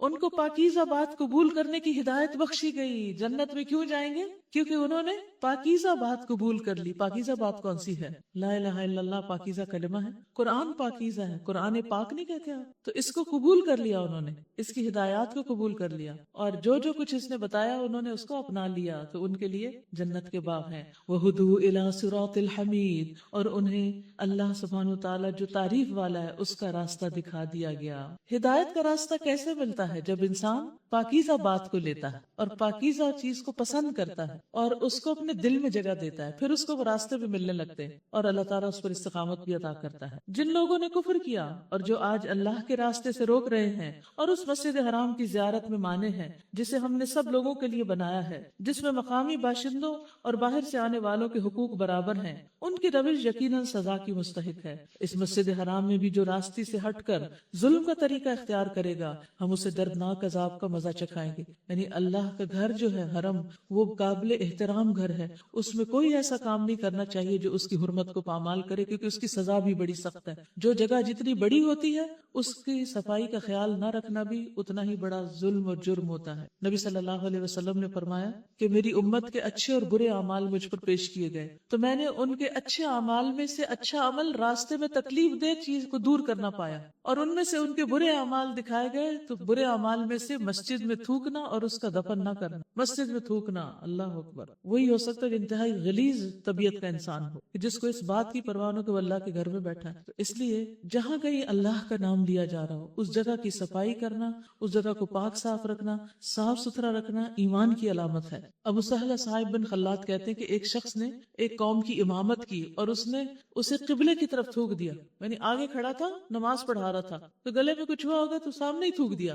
رسول اللہ صلی اللہ علیہ وسلم اس کی طرف دیکھ رہے تھے، تو جب وہ نماز سے فارغ ہوا تو رسول اللہ صلی اللہ علیہ وسلم نے لوگوں سے فرمایا آئندہ اسے تم امامت کے لیے کھڑا مت کرنا، یہ شخص امامت کے لائق نہیں، لیڈر بننے کے لائق نہیں، جس کو یہ تمیز نہیں. اور پھر قیامت کے دن جو شخص بھی مسجدوں کی بے حرمتی کرے گا وہ سب سے بڑا ظالم قرار پائے گا. اس کے برعکس مسجد کی صفائی کا اجر کیا ہے؟ وہ اس عورت کا واقعہ صحیح بخاری میں آتا ہے نا، جو سیاہ رنگ کی باندھی تھی، مسجد میں جھاڑو دیتی تھی. جب اسے وہ نہ ملی، نظر نہ آئی، تو نبی صلی اللہ علیہ وسلم نے اس کے بارے میں پوچھا تو بتایا گیا کہ اس کا تو گزشتہ روز انتقال ہو گیا ہے. آپ نے فرمایا مجھے کیوں نہیں بتایا تم نے؟ پھر آپ خود ان کی قبر پر گئے اور دوبارہ اس کا جنازہ پڑھا. یعنی اتنا بڑا اعزاز دیا کہ وہ کوئی سربراہ سلطنت نہیں تھی، وہ مسجد میں جھاڑو لگاتی تھی، لیکن اللہ کے نزدیک عزت کس کام میں ہے یہ سمجھنا چاہیے. بعض لوگ تو اپنے گھر میں صفائی کو بھی برا مانتے ہیں، تو صفائی تو اللہ کو پسند ہے. ان اللہ یحب التوابین ویحب المتطہرین، اللہ توبہ کرنے والوں کو اور پاک صاف رہنے والوں کو پسند کرتا ہے. وَإِذْ بَوَّأْنَا لِإِبْرَاهِيمَ مَكَانَ الْبَيْتِ، یاد کرو وہ وقت جب کہ ہم نے ابراہیم علیہ السلام کے لیے اس گھر خانہ کعبہ کی جگہ تجویز کی تھی، اس ہدایت کے ساتھ کہ میرے ساتھ کسی چیز کو شریک نہ کرو، اور میرے گھر کو طواف کرنے والوں اور قیام اور رکوع اور سجود کرنے والوں کے لیے پاک رکھو، صاف ستھرا رکھو. کس کو حکم دیا جا رہا ہے؟ اپنے پیارے پیغمبروں کو، محبوب بندوں کو. اور لوگوں کو حج کے لیے اذن عام دے دو کہ وہ تمہارے پاس ہر دور دراز مقام سے پیدل اور اونٹوں پر سوار آئیں تاکہ وہ فائدے دیکھیں جو یہاں ان کے لیے رکھے گئے ہیں. اور حج کے فائدے حج پہ جا کے ہی پتہ چلتے ہیں، دور سے کتنی بھی کہانیاں سن لیں تو آپ کو نہیں سمجھ آئے گی. وَيَذْكُرُ اسْمَ اللَّهِ فِي أَيَّامٍ مَّعْلُومَاتٍ عَلَىٰ مَا رَزَقَهُم مِّن بَهِيمَةِ الْأَنْعَامِ، اور چند مقرر دنوں میں ان جانوروں پر اللہ کا نام لیں جو اس نے انہیں بخشے ہیں. جانور اللہ نے پیدا کیا، صرف اللہ کے نام پر اس کو ذبح کرنا چاہیے. کسی اور کا نام اس پہ لینا یا نیت رکھنا جو ہے وہ شرک بن جاتا ہے اور وہ اس کا کھانا حرام ہوتا ہے. خواہ آپ نے حلال ہی کیا اس کو، لیکن وہ حلال ہوتا ہی نہیں جب تک اللہ کا نام نہ لیا جائے. فَكُلُوا مِنْهَا وَأَطْعِمُوا الْبَائِسَ الْفَقِيرَ، خود بھی کھائیں اور تنگ دست محتاج کو بھی دیں، پھر اپنا میل کچیل دور کریں اور اپنی نظریں پوری کریں اور اس قدیم گھر کا طواف کریں. حج کے ریچولز بتائے جا رہے ہیں. اور طواف کی کیا فضیلت ہے؟ رسول اللہ صلی اللہ علیہ وسلم نے فرمایا جو شخص بیت اللہ کے 7 چکر اس طرح لگائے کہ اس میں کوئی لغو بات نہ کرے. مثلا لغو بات کیا ہوتی آتی ہے, دو لوگ جا رہے ہو تو کہتے دیکھو دیکھو اس کے تو سارا لباس ہی ایسا نظر آ رہا ہے, دیکھو یہ کیسے طواف کر رہا ہے. اکثر ایسا ہوتا ہے نا کہ اکیلے نہیں ہم لوگ طواف کرتے, کسی کو ساتھ لے کے کرتے ہیں. پھر جب دو لوگ ساتھ ہو جاتے تو خواتین تو باتیں کرنے سے باز آتی ہی نہیں, کسی نہ کسی پہ ضرور تبصرہ ہو جائے گا. یہ تبصرہ بھی لغو ہے, یا تو غیبت ہوگی یا لغو ہوگا. تو اس لیے اس وقت پوری توجہ اللہ سبحانہ وتعالیٰ کی طرف ہونی چاہیے. تو فرمایا اس کو ایک غلام آزاد کرنے کے برابر ثواب ملے گا جو طواف میں کوئی لغو بات نہ کرے گا. اور جو شخص گن کر طواف کے 7 چکر لگائے گا, گنے گا ہر چکر کو, اور 2 رکعت نماز پڑھے تو یہ ایک غلام آزاد کرنے کے برابر ہے. اور جو شخص ایک قدم بھی اٹھاتا یا رکھتا ہے اس پر اس کے لیے 10 نیکیاں لکھی جاتی ہیں اور 10 گناہ مٹائے جاتے ہیں اور 10 درجات بلند کیے جاتے ہیں. تو اگر پاؤں تھک جائیں تو بھی نہ تھکیں, تو بھی شکایت نہ کریں, کسی سے شکوہ نہ کریں, کیونکہ یہ تعظیم کے خلاف ہے. وَمَن يُعَظِّمْ حُرُمَاتِ اللَّهِ فَهُوَ خَيْرٌ لَهُ عِندَ رَبِّهِ, اور جو کوئی اللہ کی قائم کردہ حرمتوں کا احترام کرے تو یہ رب کے نزدیک خود اسی کے لیے بہتر ہے. یعنی جو شخص کرے گا اسی کو فائدہ پہنچے گا. اور تمہارے لیے مویشی جانور حلال کیے گئے ماں سوا ان چیزوں کے جو تمہیں بتائی جا چکی ہیں, بس بتوں کی گندگی سے بچو, جھوٹی باتوں سے پرہیز کرو. اب دیکھیے جھوٹ کو کس کے برابر قرار دیا گیا, جھوٹ کس کے برابر ہے؟ شرک کے برابر. وَاجْتَنِبُوا قَوْلَ الزُّورِ حُنَفَاءَ لِلَّهِ غَيْرَ مُشْرِكِينَ بِهِ وَمَن يُشْرِكْ بِاللَّهِ فَكَأَنَّمَا خَرَّ مِنَ السَّمَاءِ فَتَخْطَفُهُ الطَّيْرُ أَوْ تَهْوِي بِهِ الرِّيحُ فِي مَكَانٍ سَحِيقٍ. بس بتوں کی گندگی سے بچو اور جھوٹی بات سے پرہیز کرو, یکسو ہو کر اللہ کے بندے بنو اور اس کے ساتھ کسی کو شریک نہ کرو. اور جو کوئی اللہ کے ساتھ شرک کرے تو گویا وہ آسمان سے گر گیا. اب یا تو اسے پرندے اچک لے جائیں گے یا ہوا اس کو ایسی جگہ لے جا کر پھینک دے گی جہاں اس کے چیتھڑے اڑ جائیں گے. کبھی کسی کو دیکھا جو بلند عمارت سے گر کے مرتے ہیں لوگ, ہڈی چور چور ہو جاتی, ٹکڑے ٹکڑے ہو جاتا. کہاں یہ کہ کوئی آسمان سے گرے تو اس کا حال کیا ہوگا. تو جو شرک کرتا ہے اس کی ایسی ہی ہلاکت ہے. یہ ہے اصل معاملہ, اسے سمجھ لو. اور جو اللہ کے مقرر کردہ شاعر کا احترام کرے تو یہ دلوں کے تقوی میں سے ہے. پھر دوبارہ تعظیم کی بات آ رہی ہے. لَكُمْ فِيهَا مَنَافِعُ إِلَىٰ أَجَلٍ مُّسَمًّى ثُمَّ مَحِلُّهَا إِلَى الْبَيْتِ الْعَتِيقِ, تمہیں ایک وقت مقرر تک ان ہدی کے جانوروں سے فائدہ اٹھانے کا حق ہے. پھر ان کے قربان کرنے کی جگہ اسی قدیم گھر کے پاس ہے, یعنی مینا میں جا کے قربان کرو گے. ہر امت کے لیے ہم نے قربانی کا ایک قاعدہ مقرر کر دیا ہے, یعنی یہ قربانی صرف امت محمد کے لیے نہیں, پچھلی امتوں میں بھی قربانی پائی جاتی تھی تاکہ اس امت کے لوگ ان جانوروں پر اللہ کا نام لیں جو اس نے ان کو بخشے ہیں. ان مختلف طریقوں کے اندر مقصد ایک ہی ہے, بس تمہارا الہ ایک ہی الہ ہے اور اسی کے تم مطیع فرما بنو. اور اے نبی بشارت دے دیجئے عاجزانہ روش اختیار کرنے والوں کو جن کا حال یہ ہے کہ اللہ کا ذکر سنتے ہیں تو ان کے دل کانپ اٹھتے ہیں. انڈر لائن کیجیے, خوشخبری ہے عاجزانہ روش اختیار کرنے والوں, ہمبل پیپل, کہ جب اللہ کا ذکر آتا ہے تو ان کا دل کانپ جاتا ہے. وہ کوئی اکڑتے نہیں, بحثیں نہیں کرتے, مقابلے نہیں کرتے. جو مصیبت بھی ان پر آتی ہے اس پر صبر کرتے ہیں, نماز قائم کرتے ہیں, اور جو کچھ رزق ہم نے ان کو دیا ہے اس میں سے خرچ کرتے ہیں. اور قربانی کے اونٹوں کو ہم نے تمہارے لیے شاعر اللہ میں شامل کیا ہے, تمہارے لیے ان میں بھلائی ہے, بس انہیں کھڑا کر کے ان پر اللہ کا نام لو. اور جب قربانی کے بعد ان کی پیٹھیں زمین پر ٹک جائیں تو ان میں سے خود بھی کھاؤ اور ان کو بھی کھلاؤ جو قناعت کیے بیٹھے ہیں, اور ان کو بھی جو اپنی حاجت پیش کریں. ان جانوروں کو ہم نے اس طرح تمہارے لیے مسخر کیا تاکہ تم شکریہ ادا کرو. نہ ان کے گوشت اللہ کو پہنچتے ہیں نہ خون, مگر اسے تمہارا تقوی پہنچتا ہے. ظاہری چیز نہیں, دل کی حالت, تقوی. اس نے ان کو تمہارے لیے اس طرح مسخر کیا تاکہ اس کی بخشی ہوئی ہدایت پر تم اس کی تکبیر کرو. اللہ نے جانور دیا, اللہ کا نام لو, اللہ کی بڑائی بیان کرو. اور اے نبی صلی اللہ علیہ وسلم بشارت دے دیجئے نیکوکار لوگوں کو, احسان کرنے والوں کو. ان اللہ یدافع عن الذین آمنوا, یقیناً اللہ مدافعت کرتا ہے ان لوگوں کی طرف سے جو ایمان لائے ہیں. ان اللہ لا يحب كل خوان کفور, یقیناً اللہ کسی خائن کافر نعمت کو پسند نہیں کرتا جو نعمتوں پر ناشکری کرے. تو جب آپ اللہ کے راستے میں ہوں اور پریشانیاں ہوں, تکلیفیں آئیں, تو یاد رکھیں اللہ کی مدد آپ کے لیے ہے, بس صبر کی ضرورت ہے اور انتظار کی ضرورت ہے. اذن للذین یقاتلون بانہم ظلموا, اجازت دے دی گئی ان لوگوں کو جن کے خلاف جنگ کی جا رہی ہے کیونکہ وہ مظلوم ہیں, اور اللہ یقیناً ان کی مدد پر قادر ہے. یہ وہ لوگ ہیں جو اپنے گھروں سے ناحق نکال دیے گئے صرف اس قصور پر کہ وہ کہتے تھے کہ ہمارا رب اللہ ہے. اگر اللہ لوگوں کو ایک دوسرے کے ذریعے دفع نہ کرتا رہے تو خانقاہیں اور گرجا اور معبد اور مسجدیں جن میں اللہ اللہ کا کثرت سے نام لیا جاتا ہے سب مسمار کر ڈالے جائیں. اللہ ضرور ان لوگوں کی مدد کرے گا جو اس کی مدد کریں گے. انڈر لائن وَلَيَنْصُرَنَّ اللَّهُ مَن يَنْصُرُهُ. اللہ ضرور ان لوگوں کی مدد کرے گا. کتنا سچا وعدہ ہے. تو کبھی بھی نہ گھبرائیں مخالفتوں سے. مَن يَنْصُرُهُ. فکر اس کی لگ جائے کہ ہم اللہ کی دین کی مدد کہاں سے کریں, کیسے کریں, کتنی کریں, کب کریں. ان اللہ لقوی عزیز. بے شک اللہ بڑا طاقتور اور زبردست ہے. الذین مکناہم فی الارض اقاموا الصلاۃ وآتوا الزکاۃ وامروا بالمعروف ونہوا عن المنکر وللہ عاقبۃ الامور. یہ وہ لوگ ہیں جنہیں اگر ہم زمین میں اقتدار بخشیں تو وہ نماز قائم کریں گے, زکوٰۃ دیں گے, معروف کا حکم دیں گے اور منکر سے منع کریں گے, اور تمام معاملات کا انجام کار اللہ کے ہاتھ میں ہے. اے نبی صلی اللہ علیہ وسلم, اگر وہ تمہیں جھٹلاتے ہیں تو ان سے پہلے قوم نوح اور عاد اور سمود اور قوم ابراہیم اور قوم لوط اور اہل مدین بھی جھٹلا چکے ہیں, اور موسیٰ علیہ السلام بھی جھٹلائے جا چکے ہیں. ان سب منکرین حق کو پہلے میں نے مہلت دی, پھر پکڑ لیا. اب دیکھ لو میری عقوبت کیسی سخت تھی. کتنی ہی خطا کار بستیاں ہیں جن کو ہم نے تباہ کیا ہے. آج وہ اپنی چھتوں پر الٹی پڑی ہیں, یعنی ان کے گھر ان کے اوپر گرے پڑے ہیں. وہ زلزلوں میں دب کے زمین میں مر چکی ہیں. کتنے ہی کنویں بیکار, کتنے ہی قصر کھنڈر بنے ہوئے ہیں. کیا یہ لوگ زمین میں چلے پھرے نہیں ہیں کہ ان کے دل سمجھنے والے اور ان کے کان سننے والے ہوتے. حقیقت یہ ہے کہ آنکھیں اندھی نہیں ہوتی مگر وہ دل اندھے ہو جاتے ہیں جو سینوں میں ہیں. دل اندھے ہو جاتے ہیں, اور جب دل اندھا ہو جائے تو پھر انسان کو حق بات نظر نہیں آتی. ابن مسعود کہتے ہیں وہ شخص ہلاک ہوا جس کا دل نیکی کو نیکی اور برائی کو برائی نہ سمجھے. کتنی سخت بات ہے. وہ شخص ہلاک ہوا جس کا دل نیکی کو نیکی نہ سمجھے اور برائی کو برائی نہ سمجھے. بے حس, اس کے سامنے نیکی ہو یا بدی وہ ٹس سے مس نہ ہو, برابر ہے. تو اصل بات دل کی ہے. اگر دل مومن ہے, متقی ہے, متوکل ہے, تو ہر چیز اپنی جگہ پر آ جائے گی. وَيَسْتَعْجِلُونَكَ بِالْعَذَابِ وَلَن يُخْلِفَ اللَّهُ وَعْدَهُ وَإِنَّ يَوْمًا عِندَ رَبِّكَ كَأَلْفِ سَنَةٍ مِّمَّا تَعُدُّونَ. یہ لوگ عذاب کے لیے جلدی مچا رہے ہیں. اللہ ہرگز اپنے وعدے کے خلاف نہ کرے گا, مگر تیرے رب کے ہاں ایک دن تمہارے شمار کے 1000 برس کے برابر ہوتا ہے.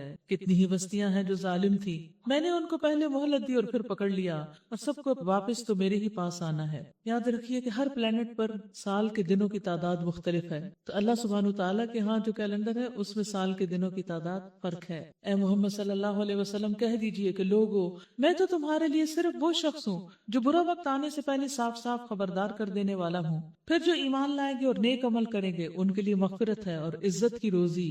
عزت کی روزی یعنی عزت کے ساتھ بٹھا کے دیا جائے گا, اور جو ہماری آیات کو نیچا دکھانے کی کوشش کریں گے وہ دوزخ کے یار ہیں. اور اے محمد صلی اللہ علیہ وسلم, تم سے پہلے ہم نے نہ کوئی رسول ایسا بھیجا اور نہ نبی جس کے ساتھ یہ معاملہ نہ پیش آیا ہو کہ جب اس نے تمنا کی شیطان اس کی تمنا میں خلل انداز ہو گیا. یعنی جب اس نے کسی اچھی چیز کی اپنی امت کے لیے, اپنی قوم کے لیے آرزو کی تو شیطان نے پوری رکاوٹیں ڈالی کہ وہ پوری نہ ہو سکے. اس طرح جو کچھ بھی شیطان خلل اندازیاں کرتا ہے اللہ ان کو مٹا دیتا ہے اور اپنی آیات کو پختہ کر دیتا ہے. اللہ علیم اور حکیم ہے. یہ اس لیے ہونے دیتا ہے تاکہ شیطان کی ڈالی ہوئی خرابی کو فتنہ بنا دے ان لوگوں کے لیے جن کے دلوں کو نفاق کا روگ لگا ہوا ہے اور جن کے دل کھوٹے ہیں. حقیقت یہ ہے کہ ظالم لوگ اناد میں بہت دور نکل چکے ہیں, اور علم سے بہرہ مند لوگ جان لیں کہ یہ حق ہے تیرے رب کی طرف سے, اور وہ اس پر ایمان لے آئیں اور ان کے دل اس کے آگے جھک جائیں. یقیناً اللہ ایمان لانے والوں کو ہمیشہ سیدھا راستہ دکھاتا ہے. یعنی شیطان کی جو افطرا پردازیاں ہیں, جو رکاوٹیں ہیں, وہ اپنی جگہ, لیکن اللہ سبحانہ تعالیٰ اپنے بندوں کو صحیح راہ پر لے جاتا ہے, اور رکاوٹوں سے انسان کے کھرے کھوٹے کی تمیز ہو جاتی ہے. جو واقعی اللہ کے لیے سچا ہوتا ہے وہ پھر نیکی کے کام پہ جم جاتا ہے, ورنہ رکاوٹ آنے پر چھوڑ دیتا ہے. وَلَا يَزَالُ الَّذِينَ كَفَرُوا فِي مِرْيَةٍ مِّنْهُ حَتَّى تَأْتِيَهُمُ السَّاعَةُ بَغْتَةً أَوْ يَأْتِيَهُمْ عَذَابُ يَوْمٍ أَقِيمٍ. انکار کرنے والے تو اس کی طرف سے شک ہی میں پڑے رہیں گے یہاں تک کہ یا تو ان پر قیامت کی گھڑی اچانک آ جائے یا ایک منحوس دن کا عذاب نازل ہو جائے. اس روز بادشاہی اللہ کی ہوگی, وہ ان کے درمیان فیصلہ کر دے گا. جو ایمان رکھنے والے اور عمل صالح کرنے والے ہوں گے وہ نعمت بھری جنتوں میں جائیں گے, اور جنہوں نے کفر کیا ہوگا اور ہماری ہماری آیات کو جھٹلایا ہوگا ان کے لیے رسوا کن عذاب ہوگا، یعنی بہت ذلیل کرنے والا۔ اور جن لوگوں نے اللہ کی راہ میں ہجرت کی پھر قتل کر دیے گئے یا مر گئے، اللہ ان کو اچھا رزق دے گا۔ اللہ کے راستے میں مارے جانے والوں کو اللہ تعالیٰ اچھا رزق دیتا ہے۔ ہمیں دنیا میں لگتا ہے کہ وہ بہت زیادہ مشکل میں ہے یا ان کے ساتھ بہت ظلم ہوا ہے، بظاہر ہوا بھی ہو، لیکن ان کا انجام اچھا ہے تو سب اچھا۔ اور یقیناً اللہ ہی بہترین رازق ہے، وہ انہیں ایسی جگہ پہنچائے گا جس سے وہ خوش ہو جائیں گے۔ بے شک اللہ علیم اور حلیم ہے۔ یہ تو ہے ان کا حال، اور جو کوئی بدلہ لے ویسا ہی جیسا اس کے ساتھ کیا گیا تھا، اور پھر اس پر زیادتی بھی کی گئی تو اللہ اس کی مدد ضرور کرے گا۔ اللہ معاف فرمانے والا اور درگزر کرنے والا ہے۔ یہ اس لیے کہ رات سے دن اور دن سے رات نکالنے والا اللہ ہی ہے، اور وہ سمیع اور بصیر ہے۔ یہ اس لیے کہ اللہ ہی حق ہے، اور وہ سب باطل ہیں جنہیں اللہ کو چھوڑ کر یہ لوگ پکارتے ہیں، اور اللہ ہی بالا دست اور بزرگ ہے، العلی الکبیر۔ کیا تم دیکھتے نہیں ہو کہ اللہ آسمان سے پانی برساتا ہے بارش کا، اور اس کی بدولت زمین سرسبز ہو جاتی ہے؟ حقیقت یہ ہے کہ وہ لطیف اور خبیر ہے، یعنی اللہ سبحانہ وتعالیٰ کا ہر فیصلہ بہت بہترین ہے، جس کے فوائد انسان کو پتہ بھی نہیں۔ اسی کا ہے جو کچھ آسمانوں میں ہے اور جو کچھ زمین میں ہے، بے شک وہی غنی اور حمید ہے۔ کیا تم دیکھتے نہیں ہو کہ اس نے وہ سب کچھ تمہارے لیے مسخر کر رکھا ہے جو زمین میں ہے، اور اس نے کشتی کو تو قاعدے کا پابند بنایا ہے کہ اس کے حکم سے سمندر میں چلتی رہے۔ وہی آسمان کو اس طرح تھامے ہوئے ہے کہ اس کے اذن کے بغیر وہ زمین پر نہیں گر سکتا۔ واقعہ یہ ہے کہ اللہ لوگوں کے حق میں بڑا شفیق اور رحیم ہے۔ وہی ہے جس نے تمہیں زندگی بخشی ہے، وہی تم کو موت دیتا ہے، پھر وہی تم کو زندہ کرے گا۔ سچ یہ ہے کہ انسان بڑا ہی منکر حق ہے۔ لِكُلِّ أُمَّةٍ جَعَلْنَا مَنْسَكًا هُمْ نَاسِكُوهُ فَلَا يُنَازِعُنَّكَ فِي الْأَمْرِ وَادْعُ إِلَىٰ رَبِّكَ إِنَّكَ لَعَلَىٰ هُدًى مُسْتَقِيمٍ۔ ہر امت کے لیے ہم نے ایک طریقہ عبادت مقرر کیا ہے جس کی وہ پیروی کرتی ہے، بس اے محمد صلی اللہ علیہ وسلم اس معاملے میں وہ تم سے ہرگز جھگڑا نہ کریں۔ تم اپنے رب کی طرف دعوت دو، یقیناً تم سیدھے راستے پر ہو۔ اگر وہ تم سے جھگڑا کرے تو کہہ دو کہ جو کچھ تم کر رہے ہو اللہ کو خوب معلوم ہے۔ اللہ قیامت کے روز تمہاری ان سب باتوں کا فیصلہ کر دے گا جن میں تم اختلاف کرتے رہے ہو۔ کیا تم نہیں جانتے کہ آسمان و زمین کی ہر چیز اللہ کے علم میں ہے؟ سب کچھ ایک کتاب میں درج ہے، اس کے لیے کچھ بھی مشکل نہیں۔ یہ لوگ اللہ کو چھوڑ کر ان کی عبادت کر رہے ہیں جن کے لیے نہ تو اس نے کوئی سند نازل کی ہے اور نہ خود ان کو اس کے بارے میں کچھ علم ہے۔ ان ظالموں کے لیے کوئی مددگار نہیں۔ اور جب ان کو ہماری صاف صاف آیات سنائی جاتی ہیں تو تم دیکھتے ہو کہ منکرین حق کے چہرے بگڑنے لگتے ہیں، اور ایسا محسوس ہوتا ہے کہ وہ ابھی ان لوگوں پر ٹوٹ پڑیں گے جو انہیں ہماری آیات سناتے ہیں۔ ان سے کہو میں بتاؤں تمہیں اس سے بدتر چیز کیا ہے؟ آگ۔ اللہ نے اسی کا وعدہ ان لوگوں کے حق میں کر رکھا ہے جو قبول حق سے انکار کریں، اور وہ بہت ہی برا ٹھکانہ ہے۔ پھر فرمایا یا ایھا الناس ضرب مثل فاستمعوا له ان الذين تدعون من دون الله لن يخلقوا ذبابا ولو اجتمعوا له وان يسلبهم الذباب شيئا لا يستنقذوه منه ضعف الطالب والمطلوب۔ لوگوں ایک مثال دی جاتی ہے، غور سے سنو۔ جن معبودوں کو تم اللہ کو چھوڑ کر پکارتے ہو وہ سب مل کر ایک مکھی بھی پیدا کرنا چاہیں تو نہیں کر سکتے، بلکہ اگر مکھی ان سے کوئی چیز چھین لے جائے تو وہ اسے چھڑا بھی نہیں سکتے۔ مدد چاہنے والے بھی کمزور، اور جن سے مدد چاہی جاتی ہے وہ بھی کمزور۔ فرمایا یا ایھا الناس، اے لوگو، تمام لوگوں کو خطاب ہے۔ ضرب مثل، ایک مثال بیان کی جاتی ہے۔ فاستمعوا له، اس کو غور سے سنو۔ آپ سب سے مجھ سے یہی حکم ہے کہ اس مثال کو غور سے سنو۔ کیا ہے مثال؟ ان الذین تدعون من دون اللہ، بے شک وہ ہستیاں جن کو تم پکارتے ہو اللہ کے سوا، جن کو اب تم بڑا سمجھ کر ان سے مانگتے ہو اپنی حاجات، لن یخلقوا ذبابا، وہ تو ہرگز مکھی بھی پیدا نہیں کر سکتے، وَلَوْ اجْتَمَعُوا لَهُ، اگرچہ وہ اس کے لیے اکٹھے ہی کیوں نہ ہو جائیں۔ ساری دنیا کے لوگ مل کر بھی ایک مکھی بنانا چاہے تو نہیں بنا سکتے۔ کبھی آپ نے ڈائسیکشن کی تو اس میں آپ دیکھیں کہ ایک ایک رگ، ایک ایک بال، ایک ایک چیز، ایک جانور کی، ایک کیڑے مکوڑے کی، ایک مینڈک کی، کسی بھی چیز کی کتنی انٹیکٹ ہوتی ہے اور کتنی فائن ہوتی ہے۔ ایک دفعہ اگر اس میں نکل آئے اور آپ اس کو صرف جوڑنا ہی چاہیں، پہلی دفعہ لگانا تو چھوڑ دیں، نکلے ہوئے کو باقی لگانا چاہیں واپس تو اس طرح نہیں لگتا۔ تو انسان ایسوں کے پاس کیوں جاتا ہے جو ایک مکھی کا پر بھی نہیں جوڑ سکتے، مکھی بھی نہیں بنا سکتے، بلکہ اگر مکھی ان سے کوئی چیز چھین لے جائے تو وہ اسے چھڑا بھی نہیں سکتے۔ ضعف الطالب والمطلوب، مدد چاہنے والے بھی کمزور اور جن سے مدد چاہی جاتی ہے وہ بھی کمزور۔ ما قدر اللہ حق قدرہ، انہوں نے اللہ کی قدر نہیں کی جیسا قدر کرنے کا حق ہے، جیسے اللہ کی قدر ہونی چاہیے اس طرح انہوں نے قدر نہیں کی۔ ان اللہ لقوی عزیز، بے شک اللہ تعالیٰ البتہ قوت والا زبردست ہے۔ تو اصل بات یہ ہے کہ جو قدر کرتا ہے وہ شکر بھی کرتا ہے، عبادت بھی کرتا ہے، اور جو قدر نہیں پہچانتا اللہ کی وہ عبادت کر ہی نہیں سکتا.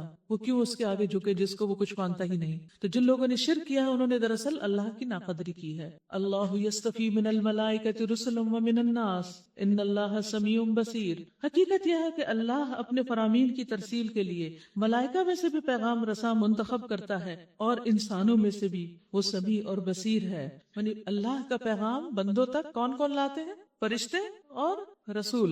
ام موسیٰ کے پاس کہا جاتا ہے کہ فرشتہ آیا تھا، حضرت مریم کے پاس بھی فرشتہ پیغام لے کر آیا تھا. وہ سمیع اور بصیر ہے، جو کچھ ان کے سامنے ہے اسے بھی وہ جانتا ہے، جو کچھ ان سے اوجل ہے اس سے بھی وہ واقف ہے، اور سارے معاملات اسی کی طرف رجوع ہوتے ہیں. یا ایھا الذین آمنوا ارکعوا واسجدوا وعبدوا ربکم وافعلوا الخیر لعلکم تفلحون. اے لوگو جو ایمان لائے ہو، رکوع اور سجدہ کرو اور اپنے رب کی بندگی کرو اور نیک کام کرو، شاید کہ تم کو فلاح نصیب ہو. شاید انڈر لائن کیجیے، شاید اپنے رب کی عبادت کرنا ہے، نیک کام کرنا ہے، اور اس کے نیک کاموں میں رکوع اور سجدہ. اور پھر کس لیے کرنا ہے یہ سب کچھ؟ تاکہ تمہیں فلاح نصیب ہو، کامیاب ہو سکو. وجاہدوا فی اللہ حق جہادہ. اللہ کی راہ میں جہاد کرو جیسا کہ جہاد کرنے کا حق ہے. اس نے تمہیں اپنے کام کے لیے چن لیا ہے اور دین میں تم پر کوئی تنگی نہیں رکھی.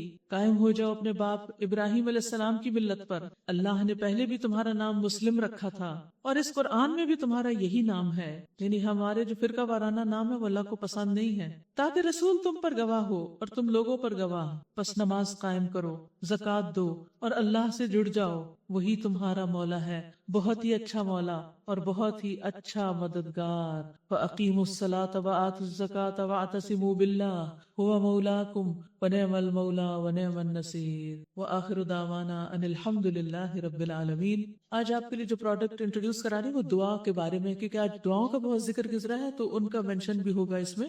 اور پھر رنج اور غم اور خوف پریشانی کے وقت جو دعا ہے وہ چھوٹے سے اس کارڈ پر لکھ دی گئی ہے. جیسے کوئی بھی پریشانی کی خبر آپ سنیں اور بار بار آپ پڑھنا چاہیں تو بعض اوقات پوری کتاب اٹھا کے پڑھنا مشکل ہوتا ہے، تو چھوٹا سا کارڈ جو ہے وہ آپ بک مارکر کے طور پہ رکھ سکتے ہیں. اسی طرح حفاظت کی دوسری دعائیں بھی ہیں اور حج بیت اللہ پر کتاب بھی ہے. سبحانک اللہم و بحمدک اشہد ان لا الہ الا انت استغفرک و اتوب الیک. السلام علیکم و رحمۃ اللہ وبرکاتہ.